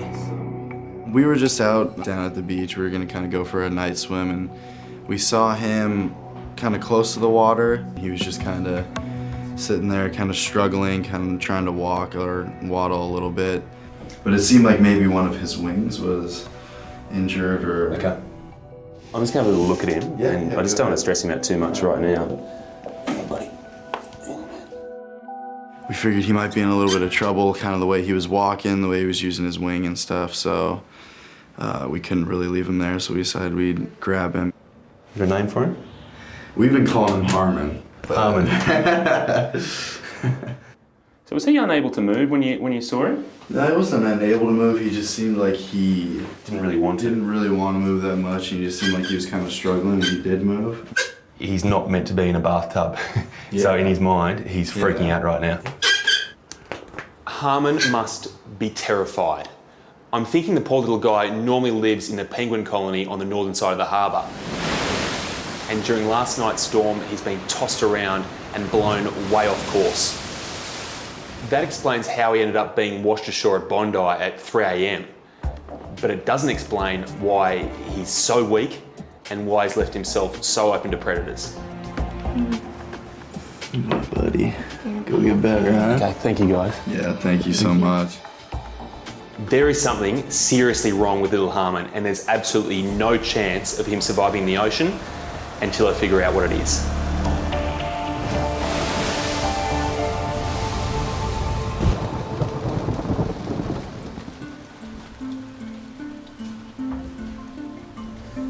Yeah, buddy.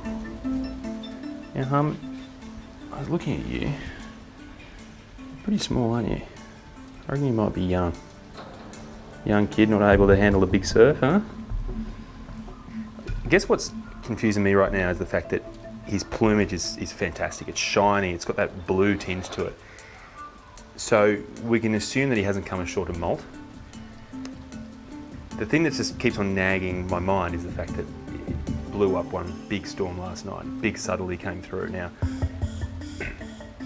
if he hasn't been 100% and he's got caught anywhere near any sort of wave zone, then he's going to get smashed by those waves.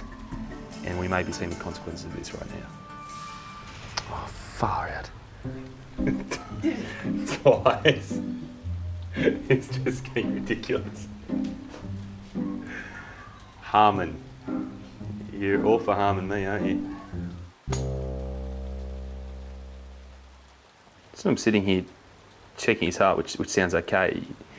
Notice his eyes are actually quite sunken, so he is certainly dehydrated, and that comes from the fact that he hasn't eaten, really, certainly today. Birds, like penguins, get their water through their fish, and if he hasn't eaten, then he hasn't drunk either.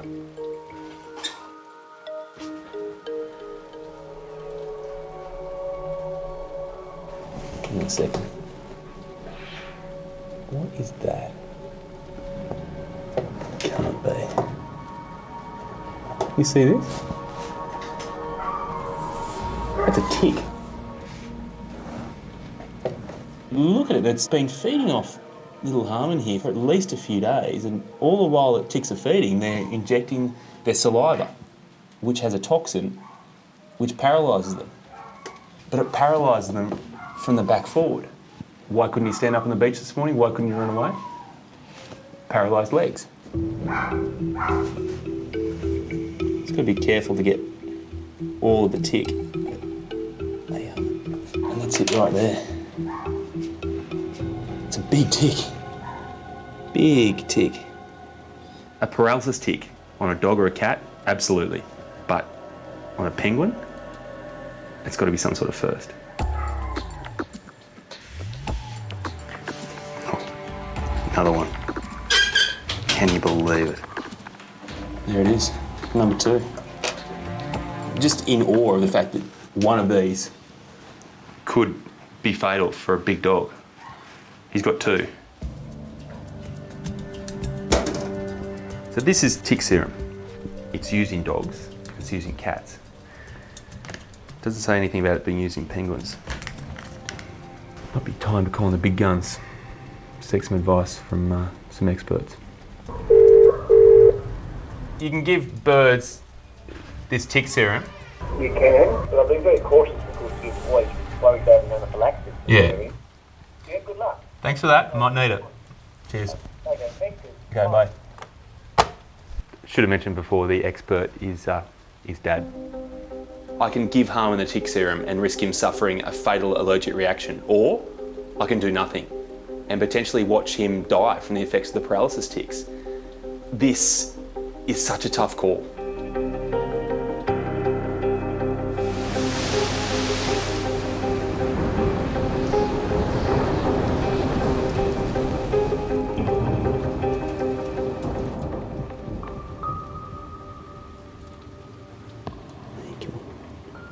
Can you stand up for us?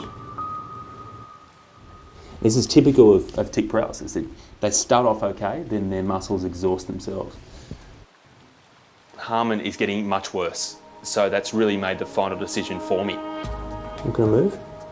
I just don't think he's going to survive without having that anti-serum. So I'm just going to have to take the risk there could be a potentially fatal allergic reaction. His dose is just 1/2 ml, but I'm actually going to dilute that out for further insurance in another 1/2 ml of saline. It seems like I'm being a bit gutless, and I am. I just don't want to take any chances because the big thing for me is that the risk of him having an allergic reaction has to be less than the risk of him dying from tick paralysis. Otherwise, there's no point doing this. So if I can minimise any risk of that allergic reaction happening, I'm going to do it. Right, fingers crossed. If the allergic reaction is going to happen, it should happen over the next half an hour.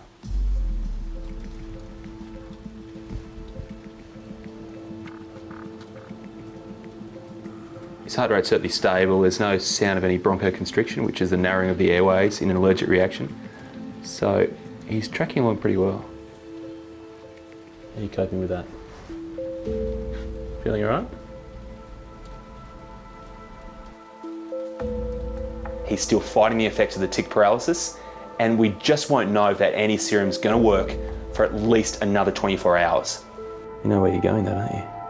To my house. You had no choice in the matter at all. Harmon needs peace and quiet to recover and to get his strength back. But a vet clinic full of barking dogs obviously isn't the place to do that. So I'm gonna have to take him home with me. That means I've got to tell my flatmates to keep the noise down. Hello, George. Hello. Do you have to inspect all visitors, George?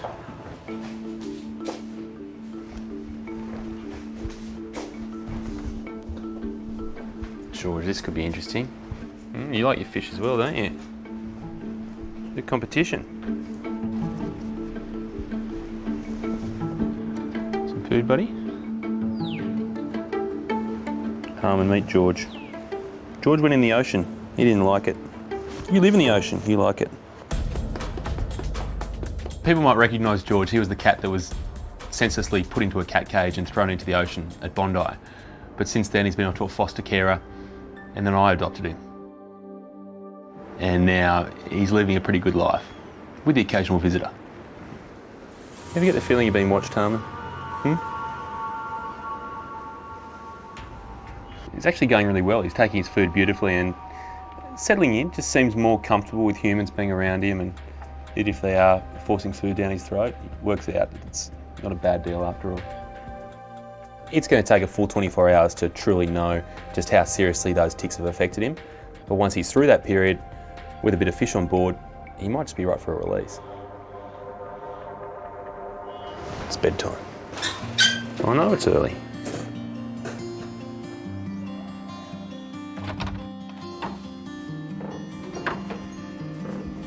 Have a good night's sleep, buddy.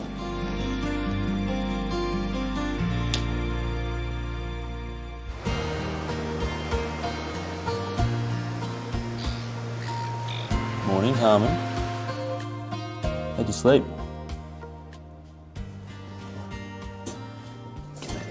I feel little squeaks from you. Come on. Now, how are you feeling today? Any change from you?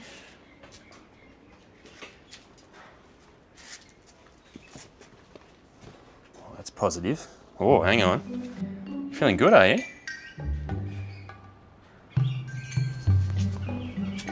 You got food on your mind? You trying to tell me something? Big improvement compared to how he was yesterday. He was just floppy. And now he actually seems quite energetic and full of life. And I can't help but notice every walking movement seems to be in the direction of the fish. So he may be trying to tell us something there. The thing about any fairy penguin is that they're not great on their feet. But yesterday he couldn't even use his legs at all. But today he's getting around very quickly, almost too quickly. So that's a great sign. It's showing that toxin is being countered by the serum that we gave him, but also his own strength is recovering. He would have been through quite an ordeal being dumped in that surf with legs that just weren't working. Remember, these legs are his rudder. So without a rudder, he was just lost at sea, hit by waves, blown ashore, and really very alone in the world. Yet he's come through this ordeal and is now looking as though he wants to make a recovery, and that's great. That's not a fish, that's a fish. Here you go. That's an improvement, isn't it? Yeah, it's coming.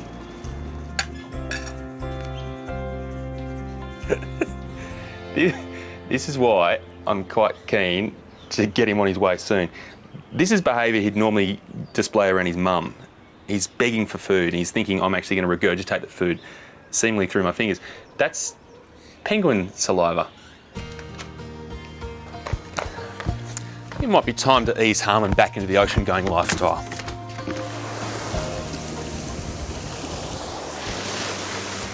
It's amazing to think that just 36 hours ago, Harmon came in from the open ocean, blown in by a massive storm onto this beach right here, looking for shelter. And as you can see, there's just no shelter here. He's just so lucky he was found, and found by good people that knew what to do and got help as soon as they could. Not easy. I hope he appreciates it.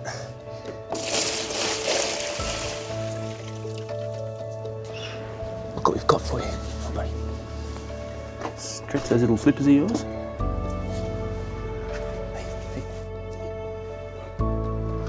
Ease you into it, ease you into it. There we go. It's salty. He's pretty much ready to make the journey he was trying to attempt during that storm. So we're going to do it for him, but in a bit of a scenic way.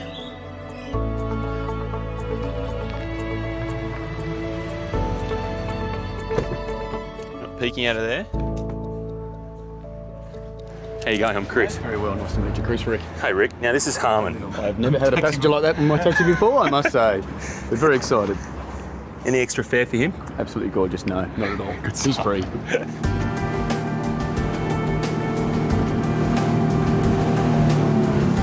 And look at this. It's all right, isn't it? Look at that. What do you reckon? Oh, you want to go, don't you? As soon as we were out in the water, Harmon started to get excited. He's had such a tough battle. I just hope he can find his mates and get on with his life. But with wildlife releases, there's never any guarantees. Is this familiar, Harmon? All starting to make sense? The great thing about this area is that we're surrounded by penguin colonies. So penguins are social creatures. He wants to be around other little penguins, and he will be. And that's important, just for his social structure and his skills and his confidence. Just to be able to find friends straight away. Won't be too long. It's just a perfect spot. Quiet, secluded beach. We're surrounded by penguin colonies. He just has to jump into that water there and he'll find some friends. It's just spot on. You keep safe, champ. Okay. There you go. In you get. In you go, champ. In you go. Off you go. To navigate all those challenges, come through it all, and then have this, great.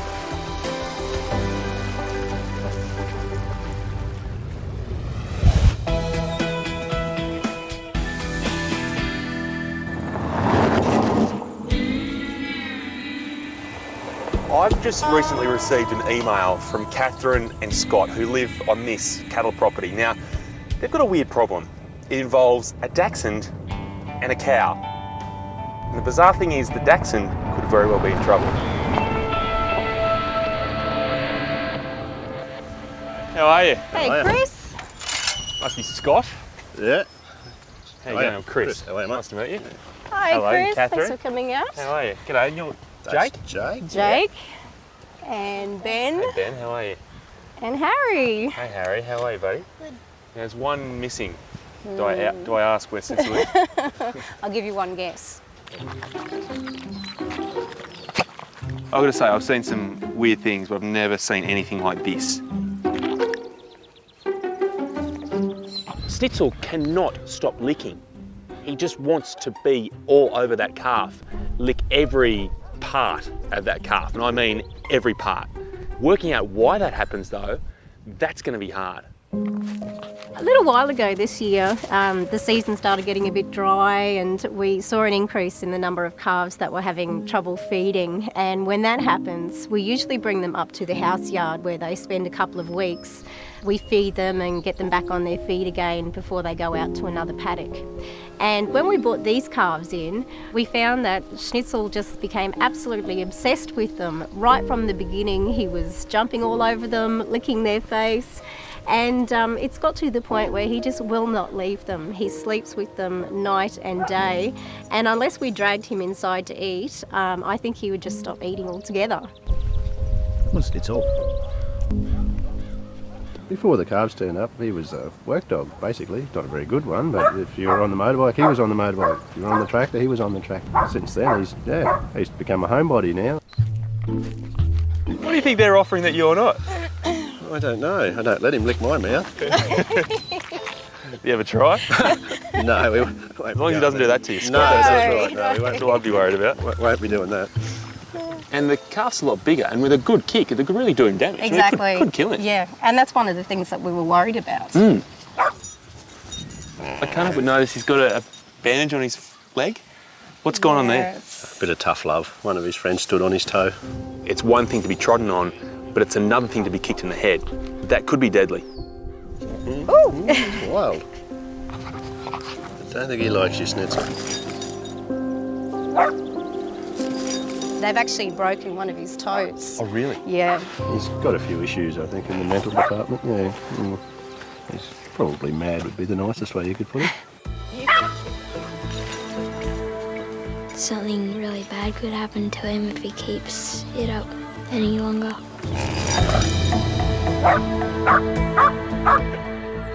Schnitzel, fine.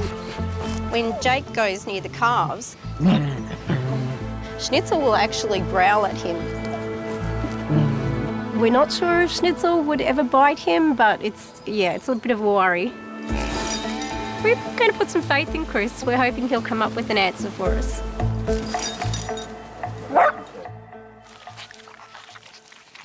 I'm starting to form a theory. There are some calves that are a little bit older than this one, and I just want to see how he goes with those. What is going on in there? Yeah, Schnitzel's way.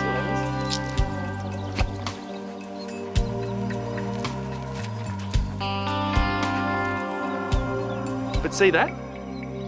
A quick lick and he's gone. And I reckon if we follow him here, haha, and look where he goes, straight back. That's really interesting because he's more interested in the younger ones. And there's a reason for that.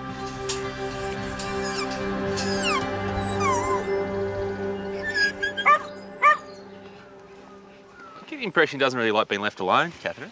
No, if we lock him up like this, he gets very upset, barks and whines. I might grab him. I just want to see something with the other real farm dogs and see how he goes with those.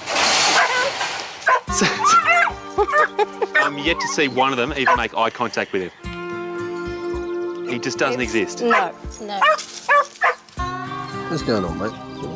I do find it fascinating that even with members of his own species, they just ignore him. They give him the big brush. This situation just has to make Stencil feel quite alone. You've always got to feel sorry for the little guy. He tries so hard. You know, I was telling you that he has had some strange friends in the past. Well, we've got some video footage of some of his piglet friends. He actually taught these ones to use the dog door. Keeps strange company, doesn't it? What that really does show me is that Stencil, apart from being mad, is certainly needy. He's always seeking out company. He doesn't like to be left alone. But there's got to be something else that he's getting out of these relationships. Thankfully, I do have a few theories. I'm just going to test them out, and fingers crossed I'm on the right track here. Chris, just the man I wanted to see. Have I got a job for you? What? Calf with a broken leg. You serious? Serious? Is he kidding? I don't Jumped think on? so.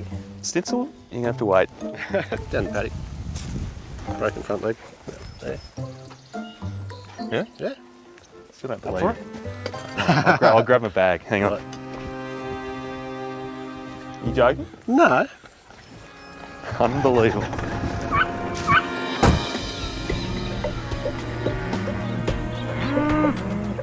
How old's this calf, do you know?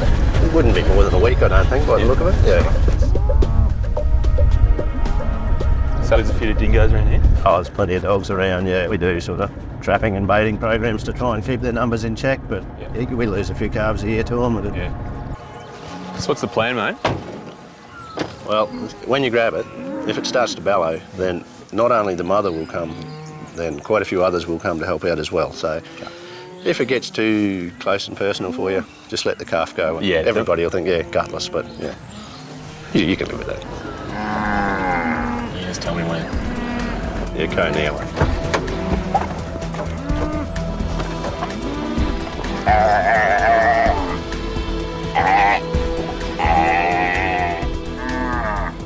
You're right. Yep. So obviously you got stepped on there. It's unstable too, it does move immediately there and also a little bit laterally. And while those bone fragments are moving on each other, they're not going to heal. No. If we're to do nothing and leave those bones just essentially hanging in the breeze, the bones would never fuse. She'd be left with a broken leg for the rest of her life. But I think something had happened before that. Yeah, I'd say a cow's probably stepped on it when it was laying down. And it's actually doing amazingly well to get around on that. Yeah. Well, you see them when they carry them, a lot of time they will actually flap from side to side, and that just about makes you grit your teeth. It's got to hurt. Yeah, exactly. Just got Mum behind us, keeping a pretty close eye on proceedings, and she come on. They do get distressed when they know that their calves are distressed. If this calf is actually this wide. When they're not real mobile, the dogs will get them pretty quick, so the mothers leave them planted because they can't travel, and then they're on their own, and yeah, that sort of exacerbates the problem of being eaten. Because we didn't plan this, I'm sort of having to pull a few things together. I've got some bandaging material, but no cast or no splint, so thankfully Scott's got just the thing. Soaring? It's not on you. You can relax. This is how you do it out here, is it? Very inventive, huh? How do you reckon the owners of one of the poodles back in Bondi would handle it if I'd sent them home with one of these on their leg? Well, you may not get your bill paid, eh? So you've just got to go with what you've got. Well, it's not the typical way a vet would normally fix a fracture. That's effective. I didn't exactly expect to be doing this, so there's no plaster in the bag. Oh, I thought you were always prepared. There you go, girl.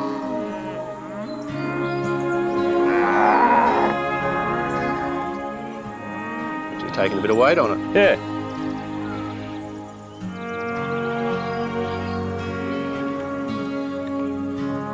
Oh, well done. Gonna give that a pass, Mark? Oh, just, eh? Just 55%. Just. Well, he's obviously proved that he sort of knows a little bit about being a vet, but we'll see how we go sorting Schnitzel out. That'll be sort of more of a test of the mind, I believe. Just hoping this little interlude's bought me a bit of time. Got Scott a little bit on side, because Schnitzel is still to be solved.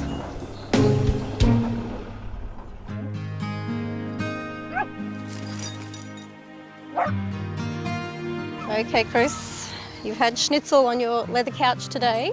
Had a chance to psychoanalyse him. There's been plenty to do, I can tell you. Yeah. The first reason he doesn't, apart from being mad, is the fact that when you look around the farm, all the other animals ignore him. He's just a little guy with no friends. But the thing about the calves is they don't. They sit there and they let him do it. Finally, an animal cares about me. Yeah. The second reason though, and you're wondering about why he only obsesses over the really young ones, and then as time goes on, he gets less interested. Loses interest, He yeah. don't. The reason for that is that when a calf's in the placenta, it's bathing in a rich soup of pheromones, essentially, of nutrients. When that calf comes out, it reeks, almost sends him into a frenzy. Yeah. Which he's in right now. So what do? Well, I hate to say it, we actually have to bath the calves to remove those odours. Okay. I can see how it makes sense. It's possible, I suppose. Proof will be in the pudding, won't it? We'll see what happens. It's just like a dog, really. Well, it probably doesn't shake itself at the end of it. Oh, you'll see. We've got to really target the smelly spots, which is around the face and the ears, and also around the back end too. He's a bit frightened there. So I guess part two is a bit of calf cologne. So the Vicks Vapor Rub, dogs just hate this smell. It's quite a powerful odour. So right now we have our big test. I'm hoping the smell is going to override that need of Schnitzels to have company and that need of Schnitzels to find those pheromones. Fingers crossed. Righto, Harry, release the beast. Here he comes. Ooh. Oh, what have you done to my mate? Ooh. Nowhere to go, Schnitzel. He does not like that. Schnitzel. Don't come to me, I did this to you. I'm taking away your mate. You want to be a people dog now, do you? Bite him, Schnitzel. One more sniff? Ooh. He's a rotten bugger, isn't he? You know, he's ruined it. Go on, Schnitzel. What about your friend? There you go. Success.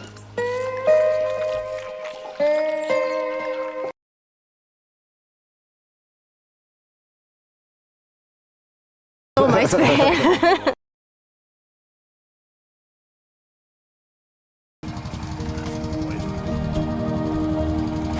Good to go?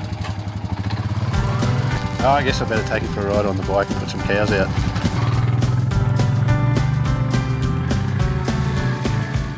We've been thinking for a while about getting another Dackie.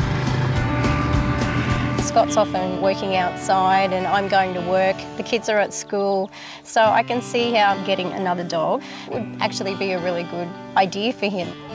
Maybe he's looking for some more dependable friends that are going to be around more often for him.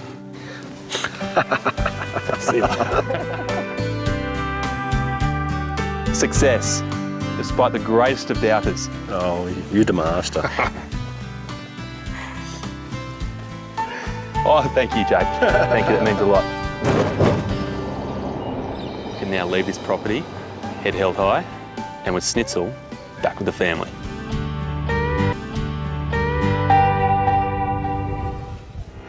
Geez, they're big puppies. Pulling the puppies out one by one, handing them off, and you lose count, but you look over and all of a sudden there's a room full of puppies all being worked on, and everyone's just so tense. How you going over there? No, I'm not good. Come on. I had one breath. Come on.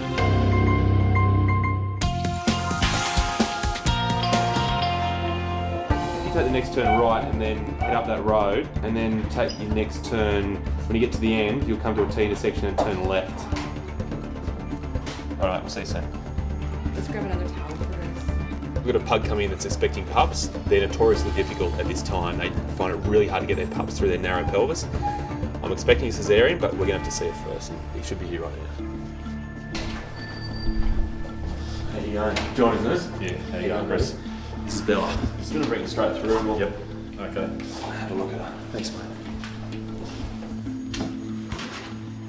And so just in the last 6 hours, what she's been doing? Since about 10 o'clock this morning, she's been panting, shivering, temperature drop. Yeah. She's normally a really playful dog, but today she hasn't been. And do you know how many days she is? 59. 59 she is, okay. Obviously the normal dog gestation is 63 days. Small dogs, we'd typically expect them to go a little bit earlier. I'd never put her in the pup again, never. Yeah? I feel so bad for doing it. Or just, it's all a bit real now? Yeah, I mean, she's not a breeding dog, she's a family pet. Yeah, I owned her since she was 6 weeks old, and I can't live without her. I just want to get a temperature here, just to see what that's doing. Okay. Yeah, the temperature's low. So she is going through a bit of a drop at the moment, which is what we expect in those final stages.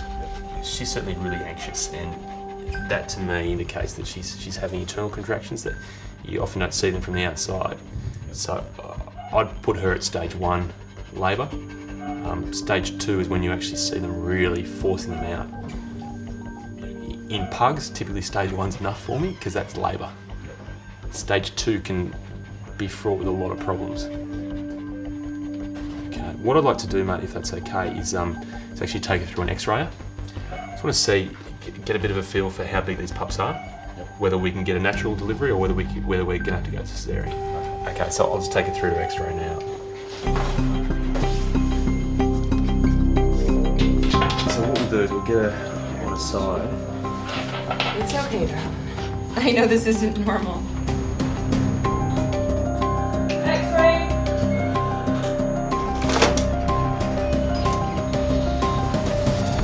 Jeez. 1, 2, 3, 4, 5, 6. That's a big number for a pug. They're normally sort of maybe 3, maybe 4, but 6. And they're big too. I mean, you can see the head starts there and their little pelvis is there, so they're at least that big. There's no way a 15-month-old dog is going to have the energy and the strength to push out 6 massive puppies. I think she's just a cesarean. I mean, there's no other way of looking at it. She's not going to get those out without help. I don't know if we're going to get them all out alive, but we really have to give them their best chance. All right, so we might start prepping her up. So spend a few little moments with her, give her a few little pats, because she's going to have a little sleep soon, then wake up and her world will have changed. All nerves at the moment. I've been informed with everything, so hopefully they all come out okay. And hopefully Bella comes out okay, that's the main thing. Not prepared for this. She's my baby. All right, see you when it's all over. No worries, we'll do our best, and fingers crossed we'll get them all out alive. Yep. But with so many, I do worry a little bit, because it's pretty competitive in there, and they'll all be jostling, and sometimes they don't all make it, so just brace yourself for that. Right. We'll do our best. As long as she comes through it all right. Yeah. Come on. All right, thank you. See you, mate. That's all right. You try and relax out there, all right? If I notice one thing about John right now, it's that he's very nervous. This dog means a lot to him. He's had her since she was 6 weeks of age. This is a big hurdle in her life, and sometimes the whole romanticism of having puppies overrides the realities. And for John right now, that realness of this situation, he's starting to catch up with him, and you can see that. He's very quiet, he's very withdrawn, he's very nervous. We need to help him through this as much as we're helping Bella, I think. Yeah, what are you going to do, Bella? Are you going to be a wriggler? I reckon you are.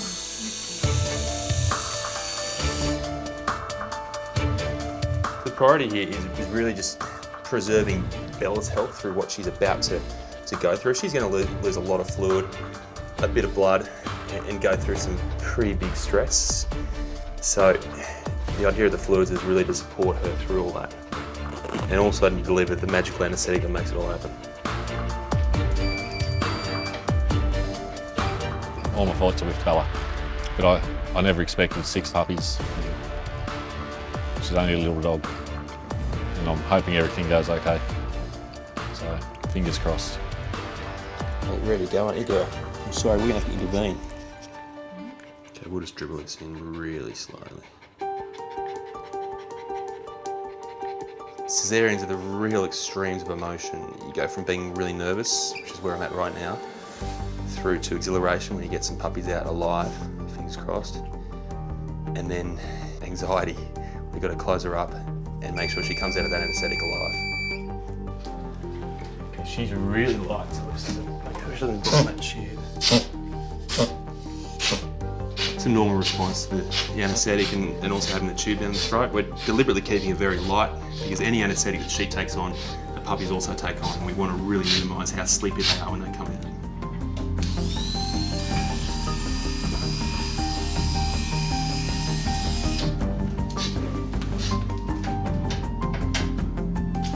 So from this time, the idea is really to get these pups out in the quickest possible time without compromising how well we do it. Yeah. Oh, can you just watch that heart rate doesn't get below 100? Because that's really what's supporting those puppies, so we just need to keep that circulation up.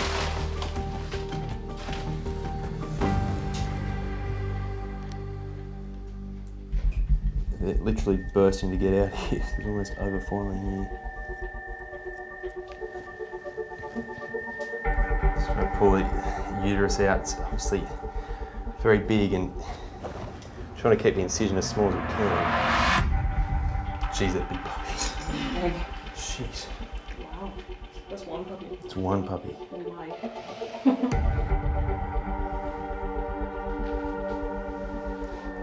The plan's pretty simple. They come out, first thing, clear their mouth out. You've got to remember they're going to be basically asleep and used to just getting their oxygen from mum through the bloodstream. So you need to convince them that that's not the way it is anymore. So when they come out, I usually hold their head and just give them a little flick down to drain the fluid out. Rub them as well, that just wakes them up. If you need to, give them a little breath and it'll fill up their lungs. And once that happens, they tend to just kickstart and wake themselves up. How you going over there? Come on, puppy.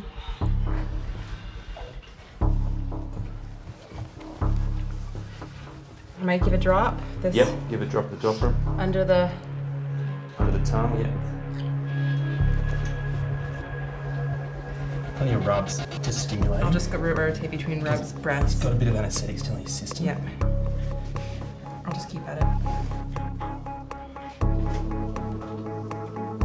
How you going? No, not good. I'll do this one. Come on. One breath.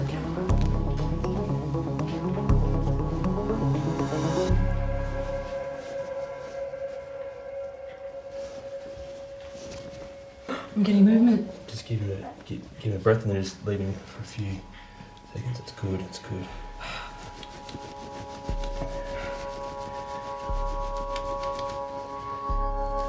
That was the first time he's breathing more than once in a row. She's losing a lot of blood there. Get ready, there's another one coming. Okay. Keep rubbing to get the anaesthetic to wear off. Okay. All right, Isla, can you get this guy going? Yeah. The count to 3, isn't it? Yeah. Pulling the puppies out one by one, handing them off, and you lose count. You don't know how many you've taken out, but you look over and all of a sudden there's a room full of puppies all being worked on. Always start life, huh? And occasional squeak and occasional breath, and everyone's just so tense. Another one coming. Okay, so mine's not doing the greatest, but it's starting to gasp a little. Which one's doing really well? Is that one doing well? Vigorous, aren't you? How many are in here? Just one? Two. There's 2 here. We got this number 5. It will take a long time, so you can come out the normal way, and the normal way out through the back of mum tends to wake them up. Plus these guys have got anaesthetic on board, so it's going to take a lot of work. There you go, mate. Okay, he's yours. Is he breathing at all? Yeah, he is. Yeah. Okay. Last puppy coming now. Oh, that's right. Yeah.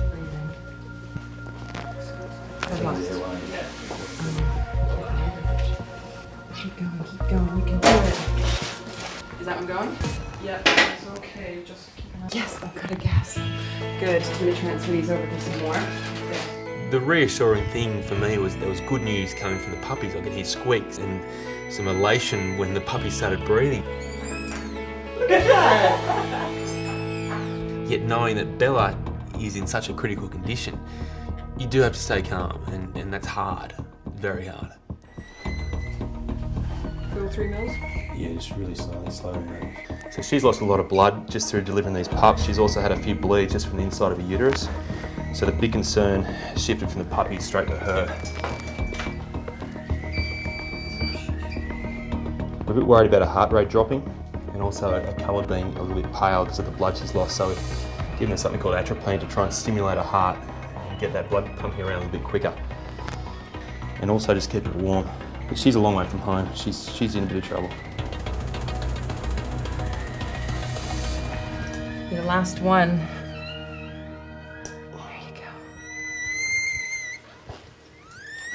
Plan now is just to get it closed up as quickly as possible. You can fall into the trap here of rushing, and I find that the more you rush, the slower you go because you're frantic. So it's just a matter of keeping a pretty cool head and just trying to do things methodically as much as you can. Please get them to our next one. So we've got 3 girls and 3 boys. Heart rate's coming up too. So far, it's never relaxing these ones. Okay, let's get you sewn up, Bella. What's going on over there? They're all crawling around, yelling and screaming, so I think they're all pretty happy. No one seems like they're struggling particularly. I put a hot water ball in there. I think it's their mom because they've just kind of curled up beside. They're yelling and screaming, and now they've just quieted down. Yeah, not far, just a few more stitches and we're done. Her heart rate's come up to 85 now, the colour's good. She's looking like she might just make it. But it didn't look that way for quite a while. It's got to be on par with the toughest cesarean I've ever done, just with the pure number of puppies, having 6 there coming out and then having mum have a bit of a bleed on us. That's tricky. And you just can't be in 2 places at once, and you've got to remember mum comes first. The puppies will come around eventually, but mum comes first. Do you know the time? 1:45. Let's call it a 1. Why is that a significant time? Could it be what special day? Probably my birthday now. Oh, happy birthday! How's she looking? Yeah, she's cool, isn't she? Bit cold, Bellsy. It's alright, you'll be fine. Even though this looks quite dramatic with her shaking and shuddering like that, it's very normal and a very good part of her waking up. She's a little bit cold after the anaesthetic and she shivers to warm herself up. I think there's one very expectant father that needs to be part of this and needs to see what his girl has done. Hello, come on through. Yeah, she's just coming out of anaesthetic, so don't worry. She's just shaking and shuddering. It's very normal, okay? So there's Bella, but she's come through it really well. Okay. All right. Yeah, you probably want to see what she's managed to produce. I'm not worried about them, I'm worried about her. Yeah. Interesting reaction from John, such a blokey reaction. You know, care about your best mate first. Puppies, they're cute, but they're not quite cute enough. Bella's the girl of his life, and that's where his priorities lay. Mate, you should be really proud of her. She did really well. Her little body's strong and put up with every single thing we threw at her, so she did really well. All right, probably should have a look at these. 6 live puppies. There's a lot of them. 6 out of 6. Good time. I think he started to crack after a while. I saw those wrinkly little faces and heard those little squeaks, and we broke him down. They broke him down. Not bad, are they? Yeah, they're still not as cute as her. They're pretty cute. Bella's me dog. Give them a couple days. Yeah. We might just give him a little bit of a drink now while Mum's not too bad. The reason we're really keen for these puppies to have a drink from Mum is because Mum at the moment carries some really important antibodies in her milk. Plus, there's a bit of energy in that milk as well, and these puppies are new to the world, and they need all the help they can get. They need energy quickly. All right. Okay, mate. Say goodbye to all my new puppies. Looking back on tonight, it's been a long one. It happened all in such a rush, and you know, Bella's come through, the puppies have all come through amazing. We got all of them out alive, so you know, really couldn't be happier.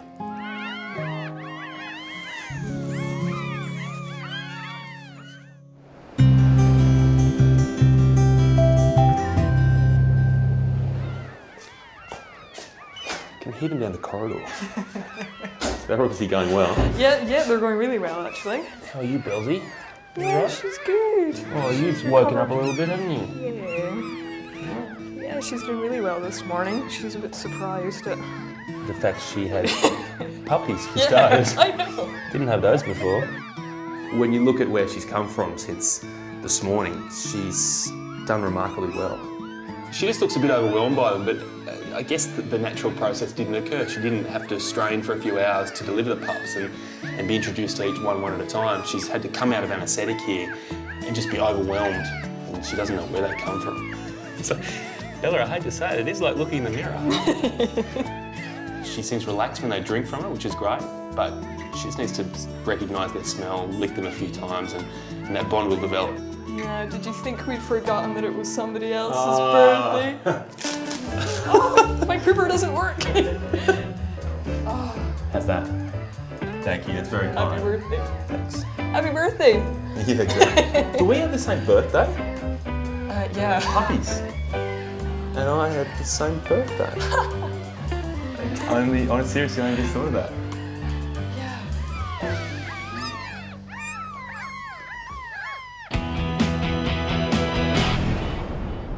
Right, little girl, you gonna come out and say hello? Come on. Good girl, that's it. Hello. How many have we got? 6. They're cute, aren't they? Let's take that to the front. We'll give them the final clearance before they go home. Oh, I don't want them to go. All right, kitty winks. Time for a weigh-in, which is going to be interesting. Let's start with our little friend here. 220 grams. 310 grams. Impressive. I can see why Bella's so interested in the weigh-in. Obviously, you know, how big the puppies are reflects how much milk she's been producing. So, you know, she's going to keep a pretty close eye on this. 250 grams. 280 grams. 300 grams too, so he's good. So we've got all the weights in apart from one. Biggest so far is 310 grams. Have a feeling that our little lady over here might just have a point to prove when we come for end of the scales. So, wow. What does she weigh? 350 grams. Fatti bombolati. 40 grams heavier than any other puppy. That's a full chocolate bar's worth of weight. Bella is doing an incredible job. To have puppies that are this big, this young, just shows that she's producing the right amount of milk with all the protein, fat and energy that they need, and the pups are responding. They're lively, they're happy, they look happy, and their waistlines show that. The good news, or slightly sad news, is they're ready to go home. Belsy, look at you go. Here we go, mate. Here's me puppy. So you've got one big puppy and 6 slightly smaller ones. What do you reckon? Yeah, they're looking good.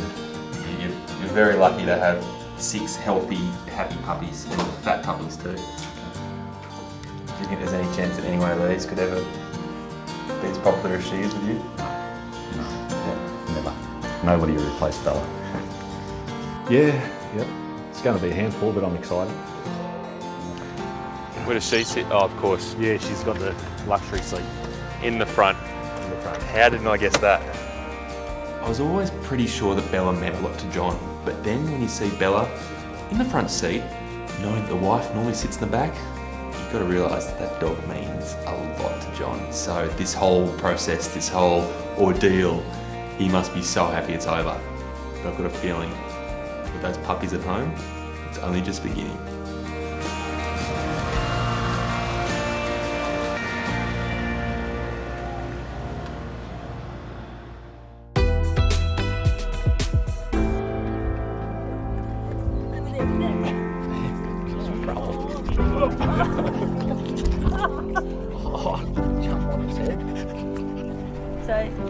been like? They've been a handful? Yeah, they have. They really have. Little one whinges all the time. The other ones poo a lot. Other than that, not much. Chew everything up they come across. And how's Bella been? Gone back to a normal self, as you can see. Running the muck. They just don't stop. Never stops.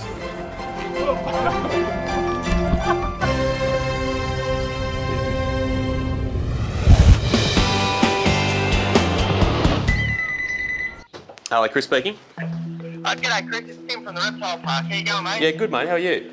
Yeah, well, thank you. I've a bit of a favour to ask. We've got a gator here called Alfie who's potentially swallowed a bottle. Let's check what we've got in for today. Hang on. Okay, all right mate, I can probably move a few things around and get up there today.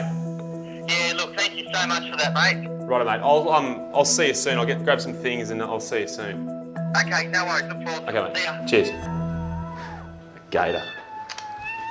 There you go. You're going to have to wait, aren't you? You don't like that, I know.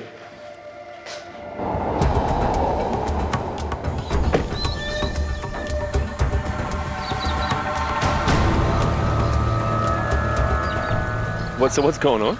Well, we've got Alfie, our American alligator, or one of. We had a visitor come up and say that he had a plastic bottle in his mouth, they thought. We come down a few minutes later and there's no bottle. Our staff come out 3 to 4 times a day and I guess patrol the lagoon, look at the gators, but also if they see anything from a chip packet to a bottle, they pick it up. So anything that does, it's not very common. Yeah. So if it was a bottle, it hasn't been in there for that long. It wouldn't have been in there long.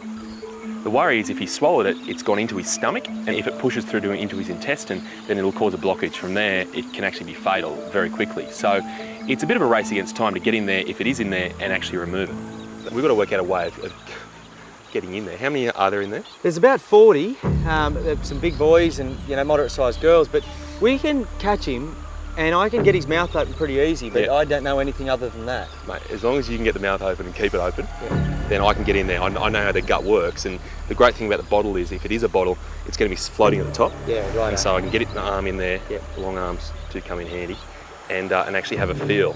Okay, and that's a good thing that it'll sit up top. The only thing is, mate, is we've got to get in there quickly, because if it starts to push into the intestine, then we're in big trouble. Yeah, all right. Well, we're probably in luck too, because this time of day, perfect, mid-morning, he's going to be up sunning, so good time. Okay, well, let's get on to it. Yeah. This is all well and good, Tim, but can you tell me why I've got the little ones? Yeah, well, they're the beginner's sticks. The beginner's we know better. I hope you do. I think if it gets close enough that I can actually use these sticks, then I'm already in too much trouble. You're in trouble. It looks like a cricket stump. I'm going in a battle with an alligator with a cricket stump. Oh, jeez. Yeah, tell me that's not Alfie. Nah, that's a little one.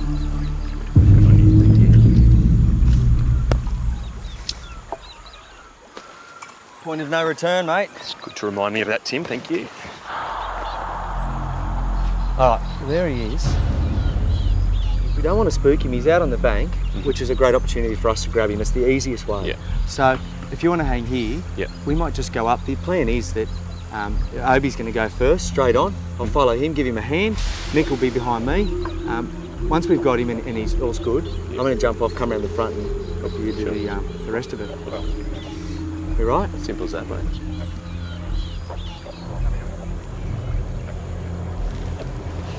He's right there before. So we walk in and Alfie's not there. So I'm thinking, well, is this really going to happen? And then the backup plan. Alfie's just actually jumped back in the water. So hopefully we can just tap on a bucket, a couple of chickens, and we can bring him up. Oh yes, we offer them some food. Worst case scenario, the 1, 2, 3, 4, 5, 6, 7, 8, 9 all come out. And it's a warm day, but they should be all right. We'll try and get him to come up through the middle here in the open, and then that way we can actually, Lizzie can stand behind there and keep the other gators away. Yeah. Yeah. All right? Righto.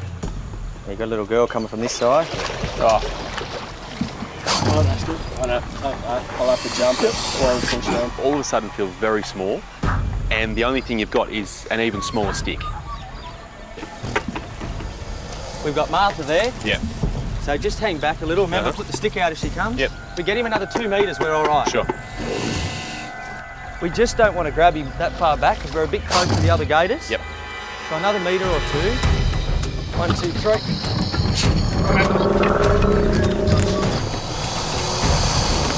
You all right, Oates?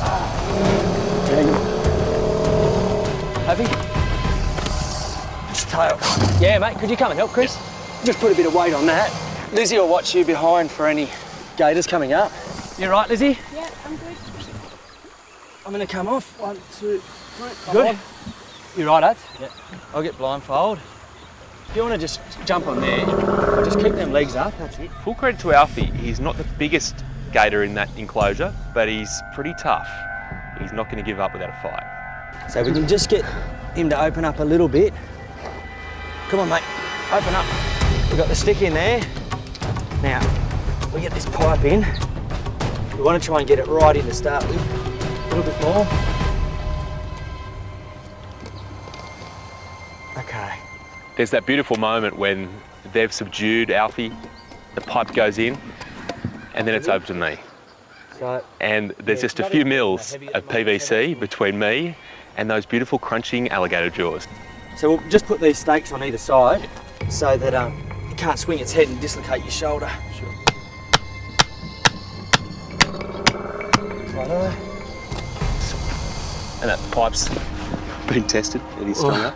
Well, it hasn't cracked yet. Now's going to be the test. I hope he's frightened, I am. It's a good one, Tim. You gave me some good stuff before. Yeah, mate, better you than me. Better hang on to that one too. I'll use the left arm so I can still right with the right.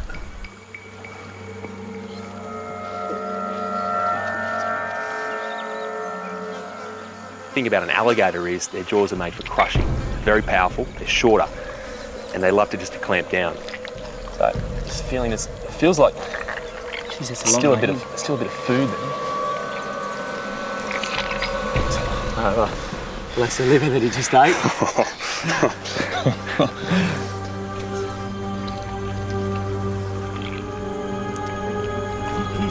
He's a decent size, but he'd be no match for a bottle. No. So, oh, it just swallowed on my arm. Oh, that's a weird feeling. Oh, it's amazing that with all that force, once you get past those jaws, everything's pretty relaxed until you get these occasional contractions that just clamp down on your arm and try to force it right in there where they want it. Oh, his muscles just fight every move I make. What the hell was that? Nah, they're all right. There's nothing yet. I'm feeling right around. Oh, he swallowed on me again. There's just one area right at the back that I do want to have a feel before we're sure that he hasn't swallowed it.